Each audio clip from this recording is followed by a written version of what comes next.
There's a castle in Scotland that most maps have never found. On the rare occasions it appears on a map at all, it is labeled simply as a dangerous ruin or a particularly unstable cliff face, or, in one case, an unfortunately placed swamp. Muggles who try to approach it find themselves suddenly quite certain they left something important at home and turn around and never think about it again. But you know it. You have known it, perhaps, since you were old enough to read. So close your eyes and let the image come, the way it always comes when you need it. The towers against the sky, the lake in the dark, the windows lit amber from within, each one a room, each one a story, each one a world. Hogwarts, you are home. Now, let's go exploring. Fact 1. Hogwarts Castle has, at any given time, 142 staircases. Not all of them go to the same place on different days, which is famous and well documented, but several of them go to places that have no other name on any known map of the castle. Staircases that simply, in a blank wall that wasn't always blank, in a landing with a door that will not open for anyone currently alive, in a corridor that smells of something very old, stone dust and candle wax, and a faint sweetness that no one has been able to identify with certainty. Though one 60-year Hufflepuff swore it was the smell of someone's grandmother's kitchen, and burst into unexplained tears. The staircases do not only move in the ways the students are warned about. Some of them change destinations entirely depending on the season, or the phase of the moon, or the mood of the castle, which is a real thing, a documented thing, though the castle keeps its own counsel on what precisely it is feeling at any given time. A staircase that leads somewhere on a September night may not lead there in March. Some of the rooms at the end of those staircases have not been entered in a very long time. Fact 2. The castle was built in the 10th century, approximately, though the word approximately is doing enormous work in that sentence. Different historians of magic give different dates. The castle itself, when asked, and there are recorded attempts using various forms of enchanted communication to ask the castle, does not give a straight answer. It tends to respond to questions about its age with a particular creak in the left-hand wall of the entrance hall that those who have studied the castle closely interpret as the architectural equivalent of a knowing smile. What is known is that the 4 founders, Godric Gryffindor, Helga Hufflepuff, Rowena Ravenclaw, and Salazar Slytherin, did not build the castle from nothing. They built it from something that was already there. An older structure, predating the Hogwarts we know, whose foundations and lower passages form the deepest layer of the castle's architecture. Some of those original foundations have never been fully explored. Some of the rooms built in that original structure were sealed before Hogwarts as we know it was completed. They were sealed by people whose names are not in any history book, for reasons that are accordingly unknown. Fact 3. Rowena Ravenclaw is credited, in most accounts, with the castle's most complex architectural enchantments. She is the one who made the staircases move, not, as is popularly believed, as a security measure, but as a pedagogical one. She believed that students who arrived at their classes by the same route every day stopped looking, started walking on autopilot, stopped noticing the details, the portraits, the enchanted ceilings, the small and extraordinary things that happen in the margins of a magical castle every moment of every day. A staircase that might take you somewhere unexpected forces you to pay attention, to notice, to be present in the castle rather than merely passing through it. Ravenclaw had very strong opinions about the difference between being somewhere and merely passing through it. She also built, according to several accounts, rooms that could only be found by people who were genuinely paying attention. Rooms that rewarded noticing. Some of those rooms have been waiting a very long time for the right kind of visitor. The fire is warm. The castle is quiet tonight, quieter than it usually is, which is saying something because Hogwarts at night settles into a particular kind of quiet that is different from any other building's quiet. Less like silence and more like a hell breath, like something listening. It is listening now. Go on. Fact 4. There's a room on the 7th floor of Hogwarts that appears when you need it and disappears when you don't. You know this one. The room of requirement, the come and go room as the house elf call it, which is a much better name, really. A room that becomes whatever is most needed by whoever needs it. But here's the thing that is less widely known. The room of requirement is not one room. It is, according to those who have studied it most carefully, including a particularly dedicated pair of Hogwarts historians in the 17th century who spent 3 years documenting the room's appearances. A collection of rooms. Dozens, possibly hundreds of separate spaces, each one preserved within the same enchanted area, each one available to be summoned by the right combination of need and attention, and, in some cases, very specific knowledge of what to ask for. Most people who find a room of requirement find the version of it that is most obviously useful to them. Very few people find the other versions, the ones that require a more specific need, or a more particular kind of asking. Fact 5. The oldest recorded appearance of the room of requirement, or a room matching its description, dates to the 11th century. A medieval account, written by a monk who visited what he described as a great castle in the Scottish Highlands, mentions a room that was not there when he arrived, but was there when he needed to sleep, and furnished itself with a narrow bed and a single candle, and was gone again in the morning. He attributed it to the work of God. He was not entirely wrong that something extraordinary was responsible. The monk also mentioned, in a later entry, that he had been unable to find the room again, though he had walked the same corridor 3 times. He described this experience with a philosophical equanimity that suggests either a very grounded faith or a particular talent for accepting the inexplicable. He wrote, in Latin, "Some doors are not for us." This is not a diminishment. This sentence has been quoted in various translations in every major history of Hogwarts ever written. It tends to stick. Fact 6. The castle has 112 doors that are not on any official map.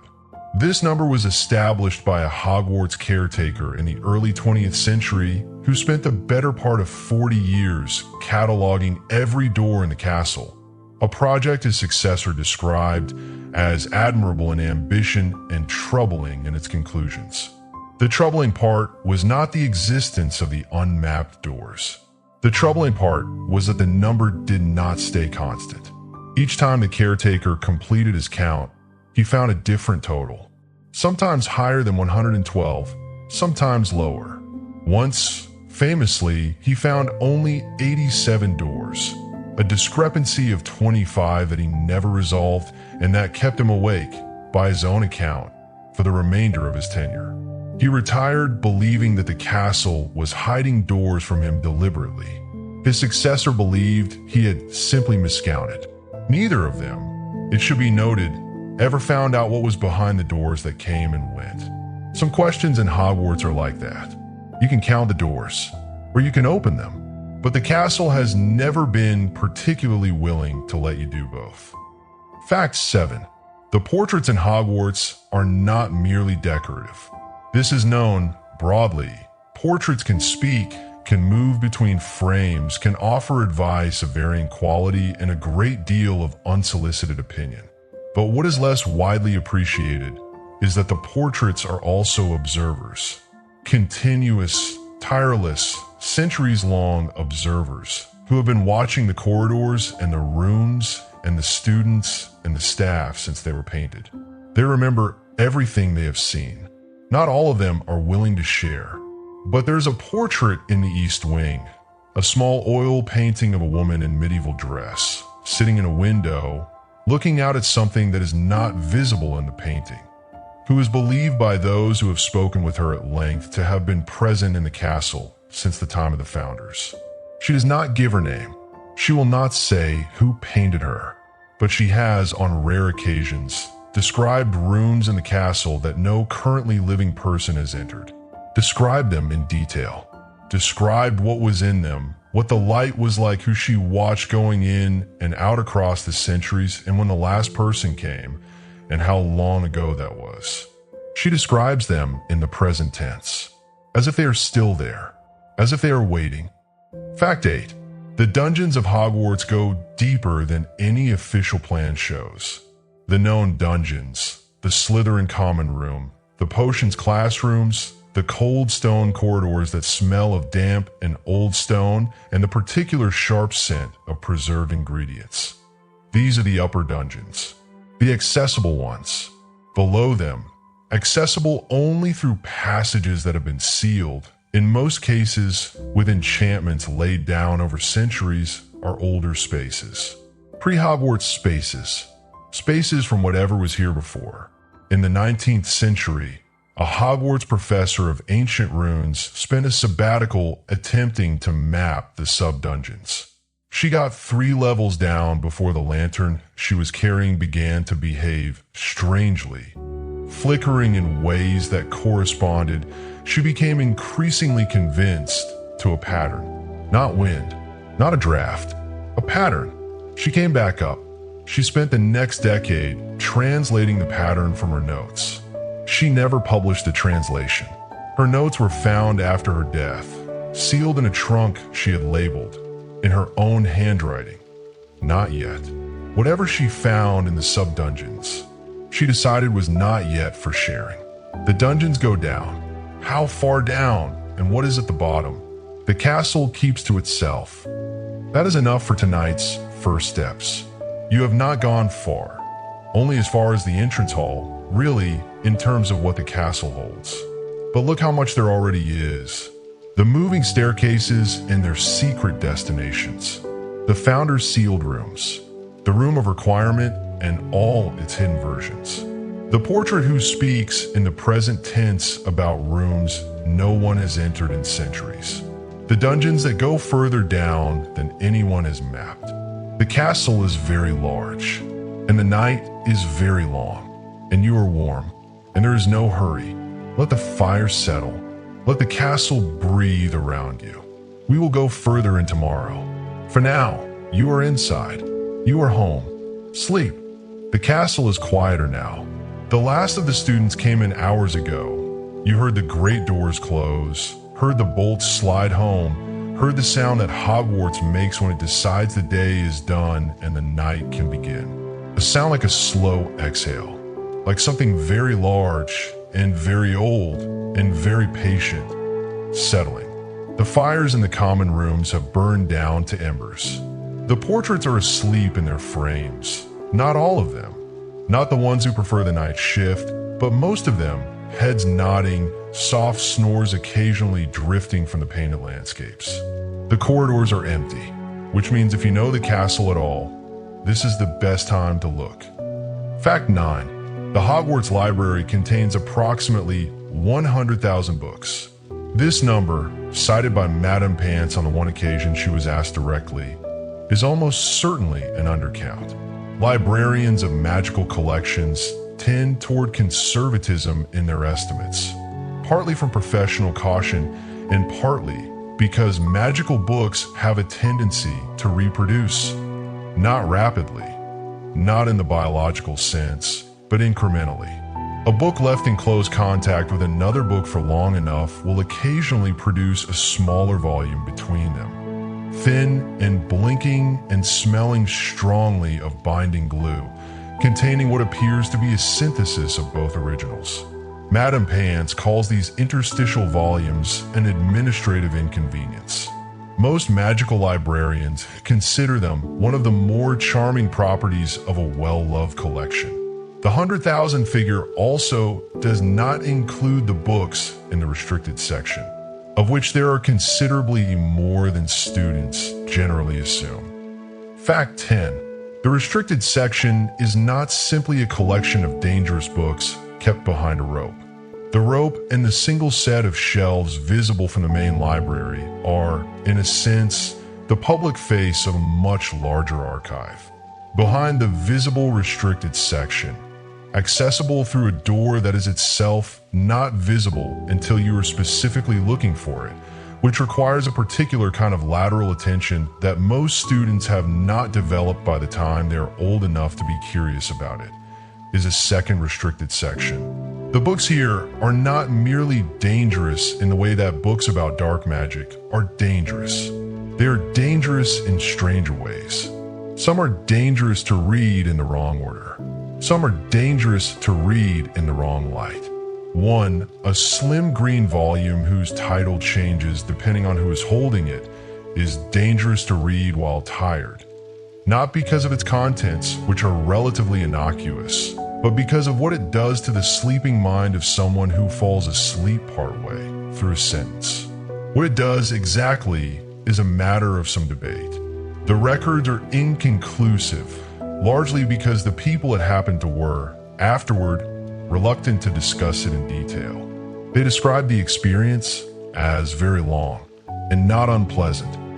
Fact 11. Below the second restricted section, accessible through a staircase that is only present on certain nights, behind the door that requires lateral attention, is a room that most Hogwarts staff do not know exists. It is called, in the few documents that reference it, the archive. The archive predates the library. It predates most of the castle, in the sense that it is part of the original structure, the pre-Hogwarts foundations. It may have been a repository of some kind before the castle was a school. A place where things were kept that the people who built it believed should be preserved but not accessed. Kept but not read. Stored but not studied. The distinction matters, apparently. The archive contains documents and scripts that no currently living person can read. Objects that are not books but function like books. Stones with symbols worn smooth by handling. Bundles of material that might be vellum or might be something older. Rolled and sealed with wax bearing impressions of symbols that do not correspond to any known magical tradition. They have been there for a very long time. No one is sure what they say. No one has yet felt confident enough to find out. The library is very quiet at night. The books shift, occasionally a rustling, a soft thud as one settles against another. A sound like breathing if you listen long enough. There is no better place in the castle to be when sleep is coming. Let the pages turn on their own. You do not need to read anything tonight. Fact 12. Rowena Ravenclaw had a private study in the castle. This is referenced obliquely in several historical accounts. Always as a place of extraordinary intellectual activity. Always described by those who visited it in terms of reverence that goes slightly beyond what you might expect for a room. Visitors mention the light, specifically, a quality of light that several accounts describe as being somehow more conducive to thought than ordinary light. As if the air itself was different. Sharper, but not uncomfortably so. Like the moment before an idea arrives. The study was sealed after Ravenclaw's death. Not by the other founders, there is no record of them doing so. The evidence suggests the study sealed itself. That the enchantments Ravenclaw had placed on the room, over a lifetime of habitation, had become so layered and so interconnected that they continued to operate after her death, maintaining the room in a state of preserved readiness. As if expecting her to come back. As if not entirely convinced she wouldn't. The study is believed to be somewhere in the west wing of the castle, behind a door that presents as a blank stretch of wall except to people who have, in the preceding hour, had a thought they have not been able to finish. An unfinished thought is the key, which means the room is always, theoretically, accessible. And yet very few people have found it. Perhaps because finishing your thoughts is a habit that is hard to break. Fact 13. The astronomy tower is the tallest structure in the castle, or appears to be. Appears to be because there are records of students and staff reporting a structure above the astronomy tower, glimpsed on certain clear nights, visible only from certain angles, gone when you look directly at it. A room, or possibly a platform, above the visible top of the tower, accessible presumably by some means that is not the known staircase. What is in it, whether it is a room at all, whether it is something else entirely, is unknown. What is known is that on very clear nights, particularly during significant astronomical events, certain sensitive individuals have reported a light from above the astronomy tower that is not starlight and is not any known magical light source. A warm, amber light, very steady, like a lamp left on in a room where someone is still working, or a room where someone is still waiting. The astronomy tower has been the subject of considerable study over the centuries, most of it focused on the lower chambers, a sealed ring of rooms just below the main observation platform, accessible through a locked door on the south face of the tower. The door has a lock, but no keyhole. It has been suggested that the lock is the wrong metaphor entirely, that what the door requires is not a key, but a question. Nobody has yet found the right one. Fact 14. There is a corridor on the 3rd floor of Hogwarts that hums. Not loudly, not in a way that you would notice if you were walking quickly or talking or thinking about something else. But if you walk that corridor slowly and quietly and pay the kind of attention that Ravenclaw would have approved of, there is a sound, low and continuous, not unpleasant. Rather the reverse. Actually, several students across several centuries have independently described it as the most calming sound they have ever heard, and at least 2 are recorded as having sat down in that corridor and fallen asleep, and reported afterward that they slept better than they had in years. The source of the hum has never been definitively identified. The corridor dead ends in a plain stone wall. There are no rooms opening off it. There are no pipes behind the walls, no known magical devices that might produce the sound. The wall at the end of the corridor is, according to every method of magical analysis that has been applied to it, an ordinary stone wall. There is nothing behind it, except that the hum is slightly louder at the wall, slightly warmer, as if whatever is making the sound is just on the other side, doing something that produces, as a byproduct, the most calming sound anyone has ever heard. Fact 15. Helga Hufflepuff's contribution to the castle's architecture is less celebrated than Ravenclaw's complex enchantments or Gryffindor's great towers, but it is, by many measures, the most pervasive. Hufflepuff was the founder most concerned with the experience of daily life in the castle. The comfort, the warmth, the sense that the building itself cared about the people inside it. She is credited with the enchantments that keep the castle at a constant, comfortable temperature regardless of the Scottish weather outside.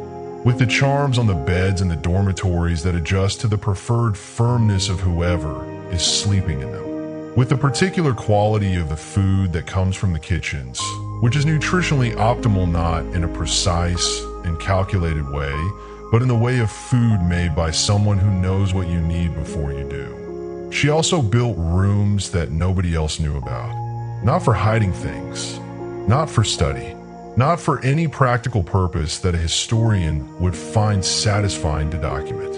For comfort, small rooms tucked into odd corners of the castle, behind tapestries and under staircases and in the warm spaces between the large fireplaces, furnished simply and softly and always at exactly the right temperature, where a person who was having a difficult time could go and simply be still. Most of these rooms still exist. Most of them still work exactly as she intended. A student who finds one, by chance or by need, will not always know what they have found. But they will know with a certainty that bypasses conscious reasoning entirely that they are in exactly the right place. Fact 16. The kitchens of Hogwarts, located on the basement level below the Great Hall, are connected to the rest of the castle by more routes than the students who tickle the pair to gain entry are aware of. There are 7 known passages from the kitchens to various parts of the castle, used by the house elves in their continuous, quiet work of maintaining the castle. There are also, according to a detailed account written by a house elf named Tilpy in the early 18th century, the only known written account by a Hogwarts house elf, remarkable for its precision and its warmth, at least 4 passages that the house elves do not use and do not enter and do not discuss. Tilpy describes them briefly as the old ways. She does not elaborate. She writes that the house elves leave small offerings at the entrances to these passages on certain dates in a magical calendar. She does not say what the offerings are for. She does not say what, if anything, receives them. She writes only that it is respectful to do so, and that Hufflepuff taught them this, and that some traditions are older than their reasons. Fact 17. The Great Hall's ceiling is enchanted to reflect the sky outside. This is famous. This is one of the first things Hermione Granger explained to anyone who would listen on the first night of her first year. It is bewitched to look like the sky outside. It says so in Hogwarts, a history. What Hogwarts? A history does not say, because the person who wrote it either did not know or decided not to include it, is that the ceiling also occasionally shows skies that do not correspond to the sky outside. Not often, not predictably, but there are recorded instances, enough to form a pattern, cataloged painstakingly by a Hogwarts professor of divination in the 15th century, when the Great Hall's ceiling shows a different sky. Different stars, a sky from a different season or a different latitude, or, in a small number of deeply puzzling cases, a sky that does not match any known astronomical configuration from any time period that the professor was able to identify. The stars, on these occasions, are not stars that exist, or perhaps they are stars from a sky so distant, or so long ago, or so far in the future, that the difference is not meaningful. The castle, on these occasions, is showing you something it has seen, something it is keeping, something it perhaps wants you, very gently, to wonder about. The Great Hall is empty now. The ceiling is showing a clear night tonight, the real sky, the actual stars above Scotland, cold and very bright.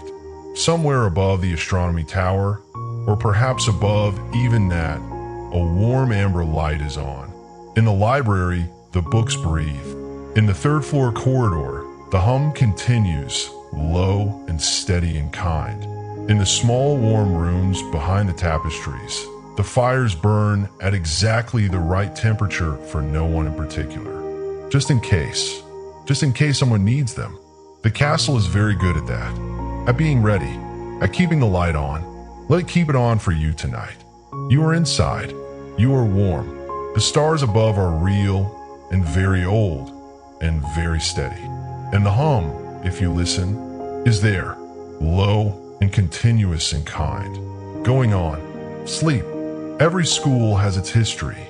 The teachers who came and went, the students who grew up in its corridors, the traditions that accumulated like sediment over the years, small rituals, repeated often enough that no one quite remembers who started them or why, but everyone knows they matter. Hogwarts is all of that, but Hogwarts also has the founders. For people who did not merely build a school, but poured themselves into it. Their knowledge, their beliefs, their disagreements, their losses, their most private and most closely guarded things. People who understood, perhaps, that a building you care about deeply enough eventually begins to hold the shape of you. That the walls remember. Tonight, we go looking for what the founders left in the walls. Fact 18.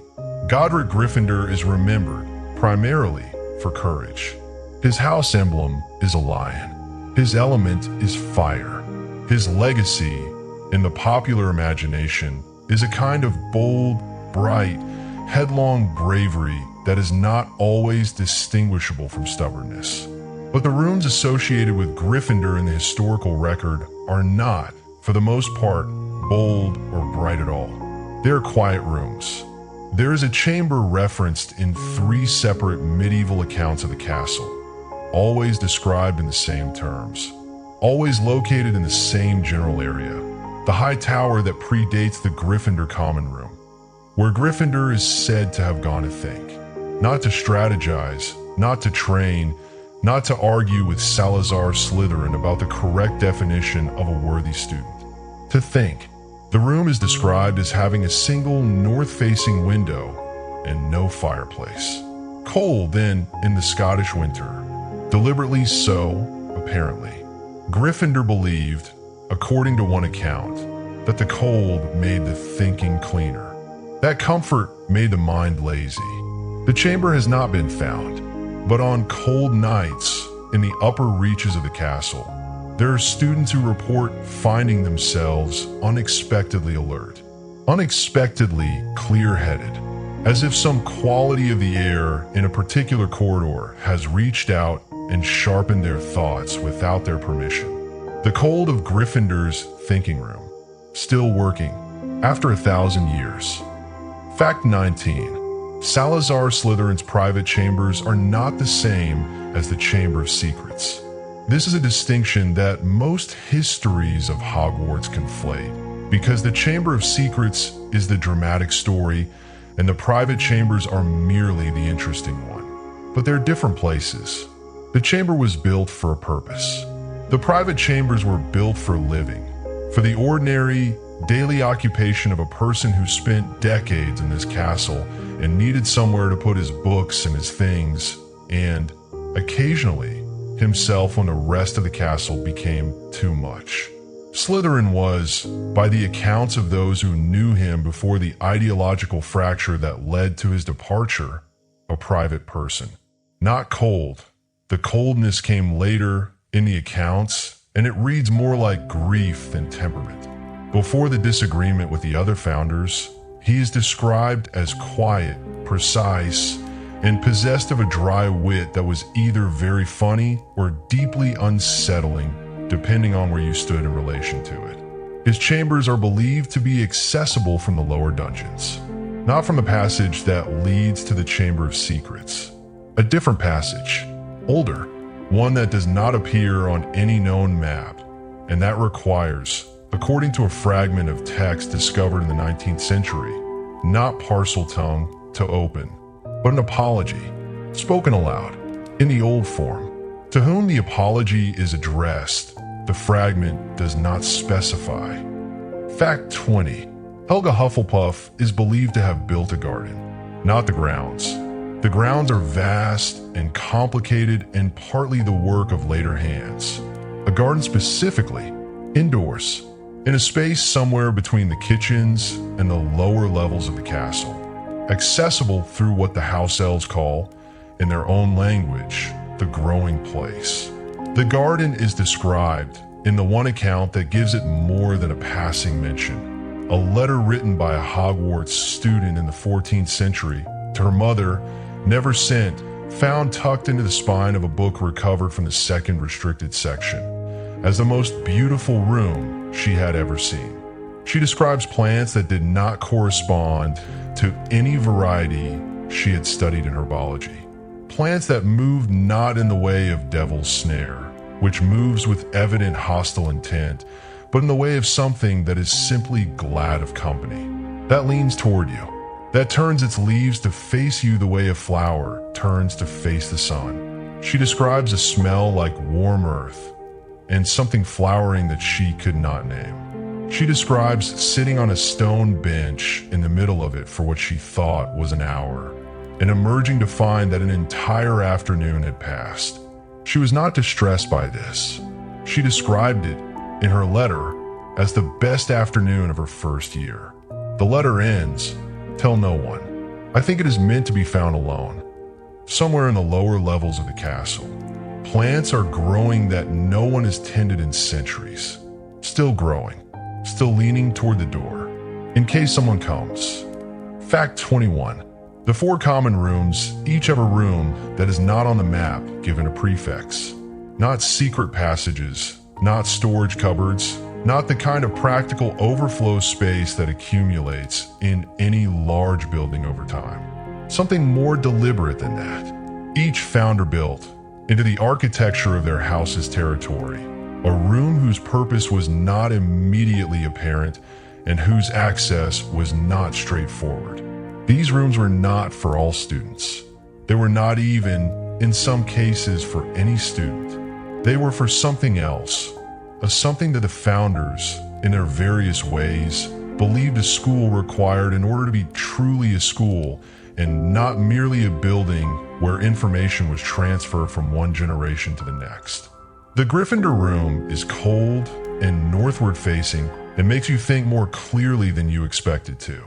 The Hufflepuff room is warm and growing and makes time move differently. The Ravenclaw room is full of light of an indescribable quality and makes you feel as though you are on the verge of understanding something enormous. The Slytherin room. The Slytherin room has not been described by anyone who has entered it. No account survives, only the fact that it exists. Only the certainty shared by every historian who has studied the pattern that it must. Fact 22. There is a mirror on the 4th floor of Hogwarts that is not the Mirror of Ariste. The Mirror of Ariste is in the ground floor corridor near the library, or was before it was moved several times by successive headmasters and headmistresses who found its presence in various locations alternately useful and dangerous. The mirror on the 4th floor is different, older. It does not show you your heart's desire. It shows you what is behind you. Not literally, you can turn around and see what is behind you perfectly well without a mirror. What this mirror shows is the thing behind you in a less literal sense. The moment before the one you are standing in. The shape of what led you here to this corridor, to this reflection. Some people see something they expected. Some people see something they had forgotten. One student in the 16th century reportedly stood in front of this mirror for 3 hours and then sat down on the corridor floor very quietly and did not speak for the remainder of the afternoon. She was not distressed. When asked later what she had seen, she said only everything that was necessary. Behind the mirror, literally, physically behind it, is a passage. Accessible when the mirror is showing you exactly what you need to see, which means the passage opens at a different time for everyone, and for some people, perhaps never. Fact 23. The founders argued.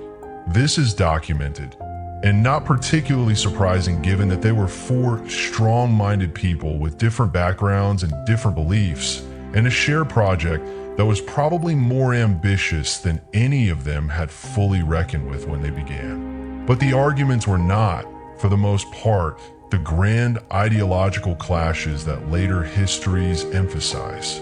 Slytherin's insistence on pure blood students, Gryffindor's opposition. That argument is famous and real and eventually catastrophic.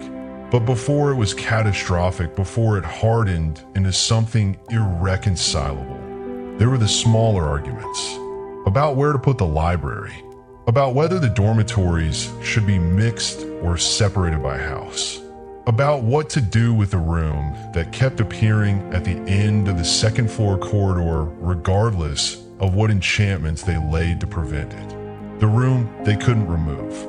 That last one was apparently the most baffling disagreement of all. Not a disagreement between the founders, but between all 4 of them, together, and the castle itself, which had opinions about its own layout that it was not shy about expressing. The room they couldn't remove is still there, on the 2nd floor, at the end of a corridor, still expressing its opinion. Fact 24. The moving staircases were not, as many students assume, installed all at once. They accumulated. Each founder added staircases as the need arose, and the need arose in ways that were not always architectural. A staircase might be added because a founder needed a private route between 2 parts of the castle. or because a founder wanted to create a route that required a certain kind of alertness to navigate, that rewarded specifically the virtue associated with their house. There is a staircase somewhere in the castle that only moves for students who are being genuinely kind, not performing kindness, not doing the calculation of how to appear kind in order to receive a good outcome, actually quietly, privately kind in their hearts. The staircase, according to a note in Hufflepuff's own hand, can tell the difference. For those students, it leads somewhere. For all other students, it is simply a staircase that goes to the third floor landing. Where the staircase takes the kind-hearted ones has not been definitively documented. The students who find it tend not to talk about it much, which is, in itself, perhaps the most Hufflepuff detail of all. Fact 25. Rowena Ravenclaw built a room for forgetting. This seems, at first, counterintuitive for the founder associated most closely with intellect and memory and the insatiable accumulation of knowledge. But Ravenclaw understood, better than most perhaps, that the mind requires emptiness as well as fullness. That a library with no space on the shelves can hold nothing new. That thought which cannot rest cannot grow. The room is not described in great detail in any account that survives, which is almost certainly intentional. A room built for forgetting would naturally resist documentation, would naturally exist at the edge of memory, where the mind's filing systems begin to blur. What is recorded is its effect. People who spent time in it emerged feeling, not diminished but lightened, as if something they had been carrying without knowing they were carrying it had been quietly set down. They did not know what they had set down. That was the point. The room is still believed to be somewhere in the West Wing, near Ravenclaw's study, near the light that makes you feel on the verge of something. The room for forgetting, next to the room for almost knowing. A balance, exactly as she intended. Fact 26. There's a room in Hogwarts that only opens at Christmas, not because of any magical lock keyed to the calendar, not because of any enchantment that monitors the date. It opens at Christmas because at Christmas the castle is largely empty, and the particular quality of quiet that descends on Hogwarts when the students leave, a deeper quiet than the ordinary night quiet, a quiet with more space in it, a quiet that the castle seems genuinely to need, creates the conditions under which the door becomes visible. The door is not hidden, exactly. It is on a perfectly ordinary corridor on the second floor, and students pass it every day. But during term time, the castle is so full of noise and energy and the accumulated magical output of several hundred students and staff that the door simply cannot be perceived. There is too much in the way. When the castle empties and the corridors go still and the noise settles and the energy fades and there is finally enough silence, the door is there, plain, old, slightly smaller than the doors around it, as if designed for someone of modest height who preferred things to be to scale. What is inside it has been described by the handful of people who have entered as different every time. Not the shape-shifting of the room of requirement, not a responsive transformation. More like the room has its own seasons, its own moods, its own ideas about what it wants to be. In December, in the empty castle, it is always warm. It is always lit, and it always, without exception, smells of something baking. The castle at Christmas is a different thing from the castle at any other time. Quieter, larger somehow, more itself. The founders' rooms settle a little more into their foundations. The Ravenclaw light brightens slightly in the empty corridors. The Hufflepuff garden leans toward the door with something that might be, if plants can have such things, anticipation. And on the second floor, a small plain door becomes visible in the silence, smelling of something baking, warm from within, waiting, The castle always keeps a light on at Christmas. It keeps a light on every night, actually, for exactly the reason you think. In case someone needs to find their way home. You have found yours. You are here, warm. Let the castle settle around you. Let the founders' rooms do what they were built to do. The forgetting room, the growing room, the room with a hum. All of them, right now, doing their quiet work. Let them sleep. The ghosts of Hogwarts are, as a rule, better informed than they let on. This is not a criticism. It is simply the nature of their situation. They have been here for centuries, some of them longer than the castle's own recorded history, which raises questions that none of them seem particularly eager to answer. And in those centuries, they have moved through every corridor, every room, every passage that a living person cannot access, because walls and doors and the ordinary architecture of separation are not, for a ghost, the obstacles they are for everyone else. They have been everywhere. They remember everything. And they have had a very long time to decide what to share and what to keep. Tonight, we ask the ghosts. Fact 27. Nearly headless Nick. Sir Nicholas de Mimsy Porpington, to give him his full name, which he prefers you use on formal occasions, has been a ghost at Hogwarts since 1492. He is well known. He is sociable. He is the kind of ghost who attends banquets and participates in conversations and has, over 5 centuries, developed something very close to a complete social persona that exists comfortably in the presence of the living. What is less well known is what Nick does between social engagements. He explores, not aimlessly. Nick is not an aimless person, even in death. He explores with purpose and with a meticulous attention to detail that his living peers would have found admirable, had they known about it. He has mapped, over 5 centuries, more of the castle than any living person has managed. He has found, by his own account, given to a particularly persistent Hogwarts historian in the 19th century, who spent 3 years gaining his trust before Nick would speak candidly. 47 rooms that no living person has entered within his memory. 47. He declined to give their locations. He said only that most of them were not dangerous.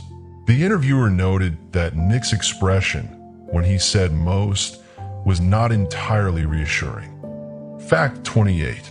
The Bloody Baron, the Slytherin house ghost, who drifts through the dungeons in his perpetual silence, wearing chains that no other ghost wears, bearing silver stains whose origin is not discussed, is the oldest ghost in the castle. Not merely the longest resident, the oldest. There is a quality to the Baron that the other ghosts recognize as different from their own existence, a depth of permanence, a weight of years that goes beyond the merely very old and approaches something else. He does not speak, or rather, he speaks so rarely and in circumstances so particular that the times he has spoken can be counted on one hand in any given century, and each instance is recorded somewhere and discussed at length afterward by anyone who witnessed it. What the Bloody Baron knows about the sealed rooms of Hogwarts is not known. What can be observed is this. He moves through the dungeons on a route that has never varied in 500 years of documented observation. The same corridors, the same sequence, the same pauses in the same places. He stops at one point in his route at a section of wall in the lower dungeons. He stops there for what seems, to anyone watching, like a long time. He does not pass through the wall, as he could. He simply stops, and then continues, every night, for as long as anyone has been watching. Fact 29. Moaning Myrtle, before she was Moaning Myrtle, was a student. This is obvious and known. What is less attended to is what kind of student she was, and what she was doing in the bathroom on the night she died. Myrtle Warren was, by the few surviving accounts from her contemporaries, intensely observant. Not academically gifted in the conventional sense, but curious in the particular way that the castle seems to reward. She noticed things, small things, Details. She kept a journal, not known to survive, but referenced in 2 separate letters from her classmates, in which she recorded observations about the castle that her classmates found either interesting or unnerving, depending on their temperament. She had noticed a door. This is a detail that comes from a single source, a classmate who mentioned it, obliquely, in a letter written 50 years after Myrtle's death, when enough time had passed that the whole Chamber of Secrets episode had faded into the kind of historical event you can discuss at a remove.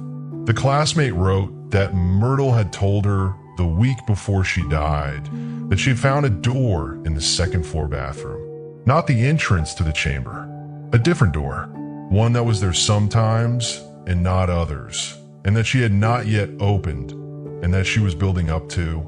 She never got to open it. What was behind it? She never found out. Whether it is still there is not known.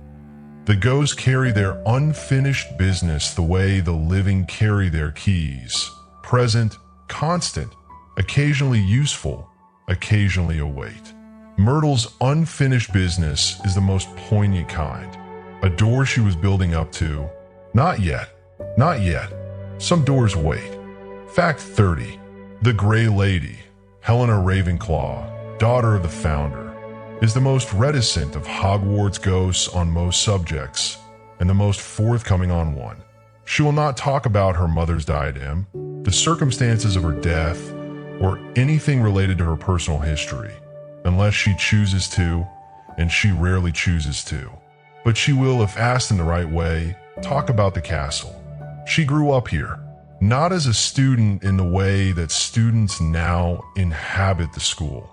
She grew up here in the literal sense, in the way a child grows up in a home, knowing every room, every passage, every mood of the building through the accumulated experience of years of ordinary daily habitation. She knows where her mother's study is. She has not been inside it since Rowena Ravenclaw's death. Not because she cannot. Walls are not an obstacle for her. But because she has chosen not to, she says to those few who have earned enough of her trust to ask, that the study is not empty. That there is something in the study that does not need disturbing. Not a presence, not a danger. Something more like an ongoing process. Something that has been happening in that room for 1,000 years and is perhaps not yet finished. She leaves it alone, out of respect, out of perhaps something that functions in a ghost as the thing closest to hope. Fact 31. The prefect's bathroom on the 5th floor is famous for its taps, hundreds of them, producing bubbles and steam and foam of various colors and scents and textures, which is an extraordinary luxury by any measure and the kind of thing that makes prefecthood seem genuinely desirable. What is not part of the standard prefect briefing is the trapdoor in the floor. It is not hidden precisely. It is simply not mentioned, and because it is not mentioned, most prefects spend their entire tenure in the bathroom without noticing it, because people who are not looking for trapdoors tend not to find them, even when they are there. The trapdoor leads to a lower level of the bathroom, a much older space, clearly predating the ornate Victorian installation above. The lower level contains a single deep pool, entirely still, entirely clear, with tiles of such antiquity that the designs on them have been worn almost smooth by the water that has flowed over them for centuries. The water in the pool is cold, not unpleasant cold, the kind of cold that is when you have been warm enough for long enough, exactly what you need. The kind of cold that is the opposite of a shock, that is instead a clarification. There are no taps in the lower level. There are no bubbles, no steam, no scents. There's only the pool and the old tiles and the quality of the quiet, which is considerable. Fact 32. The Orrery at Hogwarts occupies a tall, circular tower at the west end of the castle. It is cold and noisy and rather pungent, and most students spend as little time there as strictly necessary, which is entirely understandable. What most students do not know, because why would you look in the Orrery is that beneath the orrery below the stone floor there is another room. It is accessed by a spiral staircase in the wall that presents as a decorative carved column until you press the third corbel from the base on the northern side, which Argus Filch discovered by accident in 1982 and chose not to report to Dumbledore, filing the information away in the private mental archive that most long-serving caretakers of large old buildings develop as a matter of professional survival. The room below the orrery is a navigation room. It still contains, centuries after it was last actively used, a series of charts. Not paper charts, enchanted charts on a material that is neither quite parchment nor quite glass, showing not geographical maps, but something more like routes, paths between places. Some of the paths are labeled with place names that correspond to recognizable locations. Some are labeled with names that correspond to nothing on any known map. Some of the routes lead to places that no longer exist. Some lead to places that may never have existed. Some lead to Hogwarts, from directions that make no geographical sense. Fact 33. There's a passage that runs beneath the lake. Not the passage from Honeydukes, or the one to the Whomping Willow, or any of the other passages known to students adventurous enough to find them. Those passages run under the grounds, under the school, beneath the earth of the Scottish Highlands. This passage runs specifically beneath the water. It was found by a fifth-year student in the early 20th century who was, by her own account, simply following a cat. The cat, a castle cat, one of those indeterminate tabby creatures that accumulate in old buildings and seem to exist slightly outside the normal rules of feline behavior, had disappeared into what the student was almost certain was a solid wall, and she had followed it without thinking, the way you follow cats, on the assumption that cats know something you don't. The passage follows the curve of a lake bed, at a depth of perhaps 3 meters below the water above it. The walls are translucent, or rather, they are stone, but the stone has been treated with something that allows the light from outside to filter through a deep, shifting, greenish light that makes the passage feel, at all times, like being at the bottom of something. The passage leads to a room that is, by the student's account, entirely circular, with a domed ceiling of the same translucent stone, sitting on the bed of the lake. A room at the bottom of the lake. She described it as the most peaceful room she had ever been in. She also described it as impossible to find again. She tried many times. The cat was never interested in going back. Fact 34. The Fat Friar, the Hufflepuff ghost, cheerful, round, always seeming as if he's just come from somewhere pleasant, is the ghost most likely to point a lost student in the right direction. He is also the ghost most likely to point a lost student in an interesting direction, which is not always the same thing. He has been observed on multiple occasions directing students to corridors that are not on the standard castle map, not with any intent to mislead. The friar is constitutionally incapable of intent to mislead, but he has a slightly different understanding of the castle's geography than the one that appears in official documentation, because his geography includes the runes he knows about, and the living student's geography does not. He sees the castle hole when he says, "Just down that corridor, through the tapestry, and you'll find what you're looking for." He is telling the complete truth. The tapestry is not always where you expect it. The corridor is not always on the map. What you're looking for, you tend to be right about, even when you didn't know, until you found it, that you were looking for it. Fact 35. There is a record in the Hogwarts headmistress's private archive, accessible only to the current head, and therefore not widely known, of a room that each headmaster and headmistress is informed about upon taking office, in a note left by their predecessor. The note describes the room's location. It describes what is in it. It advises that the room should be visited in the first week of office, alone, at night. Every head has done this, apparently, without exception, for as far back as the record goes. None of them, in their note to their successor, describes what they found there. Each note contains the location, the timing, the advice about going alone, and then a single additional line that varies slightly from headmaster to headmistress to headmaster, but conveys, in all its variations, approximately the same thing. Dumbledore's note, passed to Minerva McGonagall, read, "You will understand when you get there." Everyone does. McGonagall's note to her eventual successor, still sealed, not yet opened, in the archive, presumably says something similar. What is in the room? Every head of Hogwarts has known, and every one of them has decided, independently, that it is not for sharing, that it belongs to the castle, and to whoever the castle chooses to show it to next. The ghosts are moving through the walls tonight, Nick on his exploring route, pausing at the 47th door he has never opened. The Bloody Baron at his spot in the lower dungeons, standing still. The Grey Lady somewhere near the West Wing, not going in. The Fat Friar somewhere cheerful, always on his way somewhere pleasant.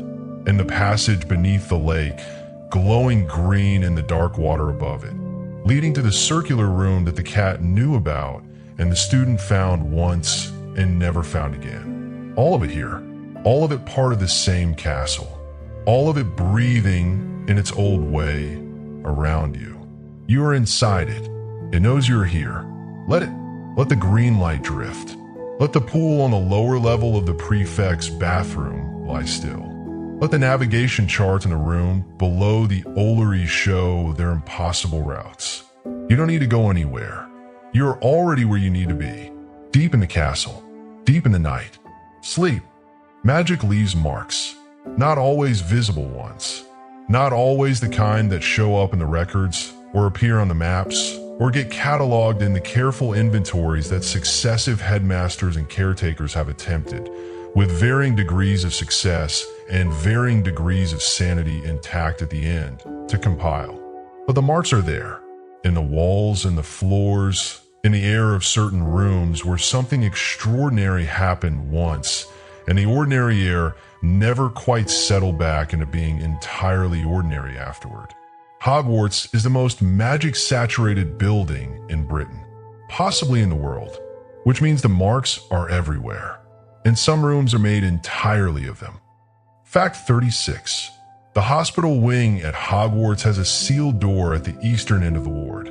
It is behind a curtain, one of the ordinary curtains that can be drawn around the beds for privacy, and most students who spend time in the hospital wing never look behind it. Because why would you look behind the curtain at the end of the ward when you have a broken arm or a transfiguration mishap to deal with?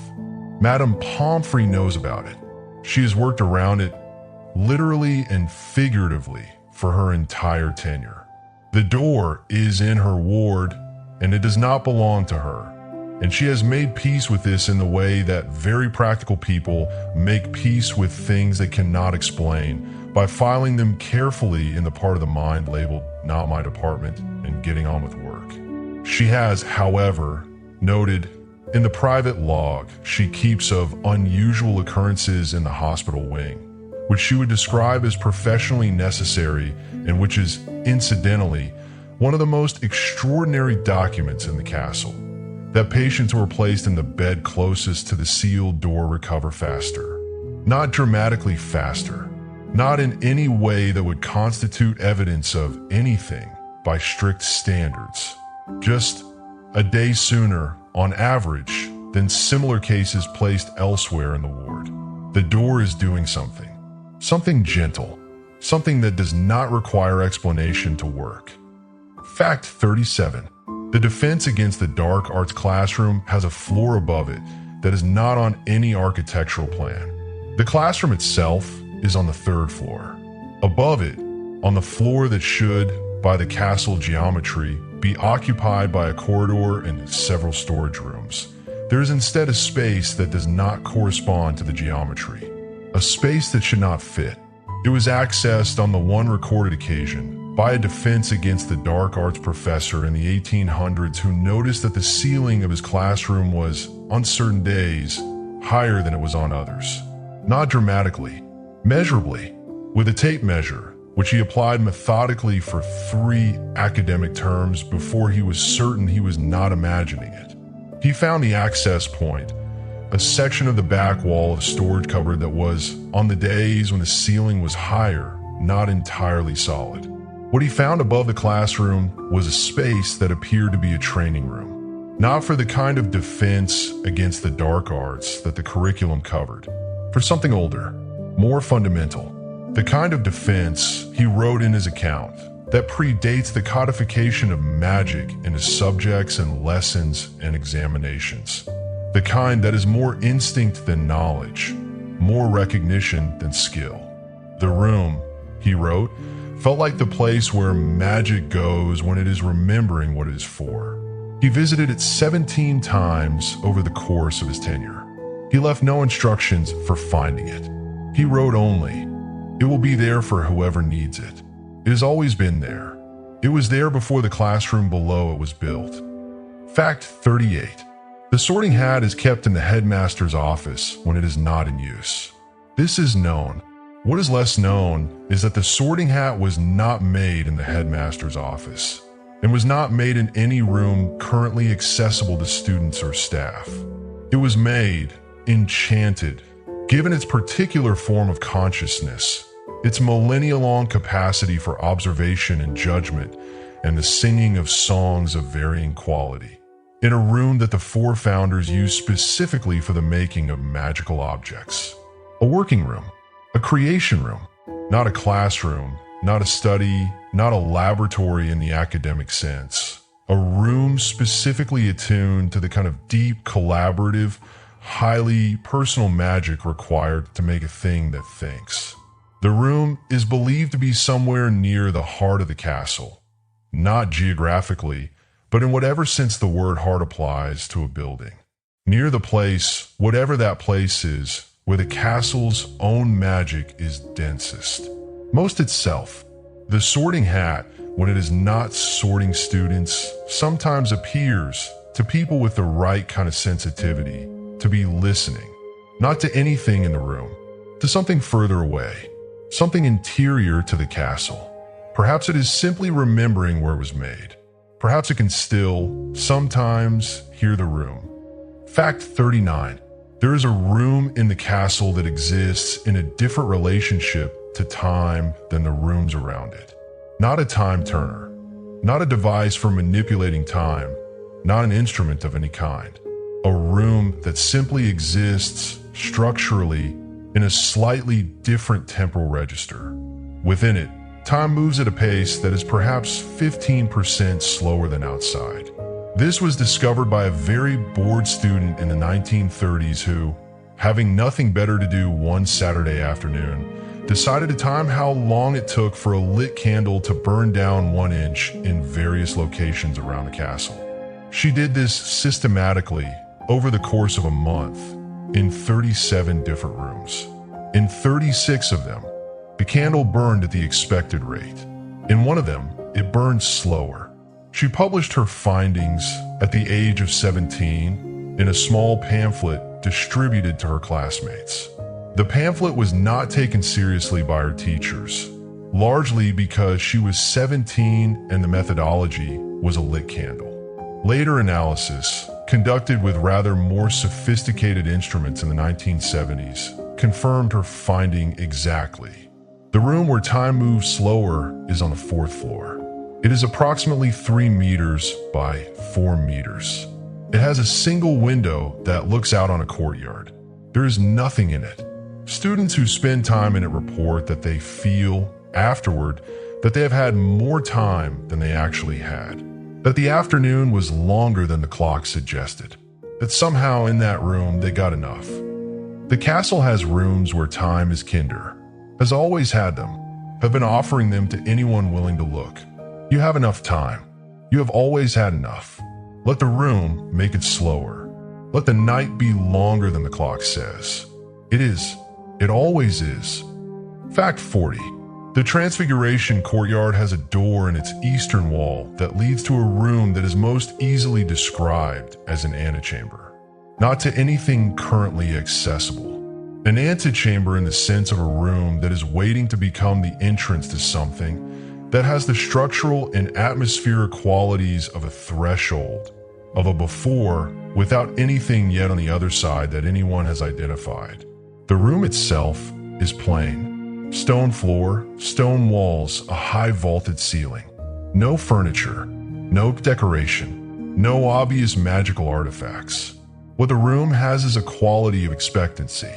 Multiple visitors across multiple centuries have described it with variants of the same word. Waiting. The room feels like waiting, like a breath held, like a sentence begun but not yet finished.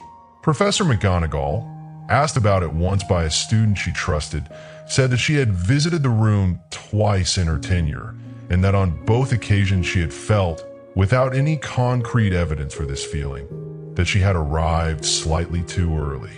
That if she came back at the right moment, she would find the antechamber had become an entrance. She had not yet identified the right moment. She suspected it was not a matter of timing. She suspected it was a matter of readiness. Fact 41. The dungeons contain a room that has been sealed since the 16th century.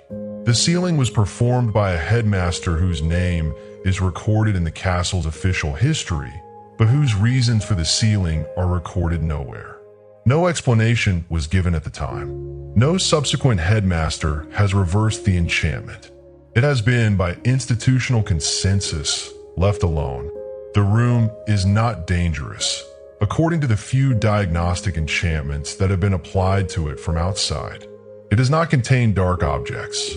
It does not contain anything that registers on the standard detection spells as threatening. What it contains, as best anyone can determine from the outside, is books, a large number of books, in a language that the diagnostic spell cannot identify. Books in a sealed room, in an unknown language, locked away since the 16th century by a headmaster who chose not to explain himself.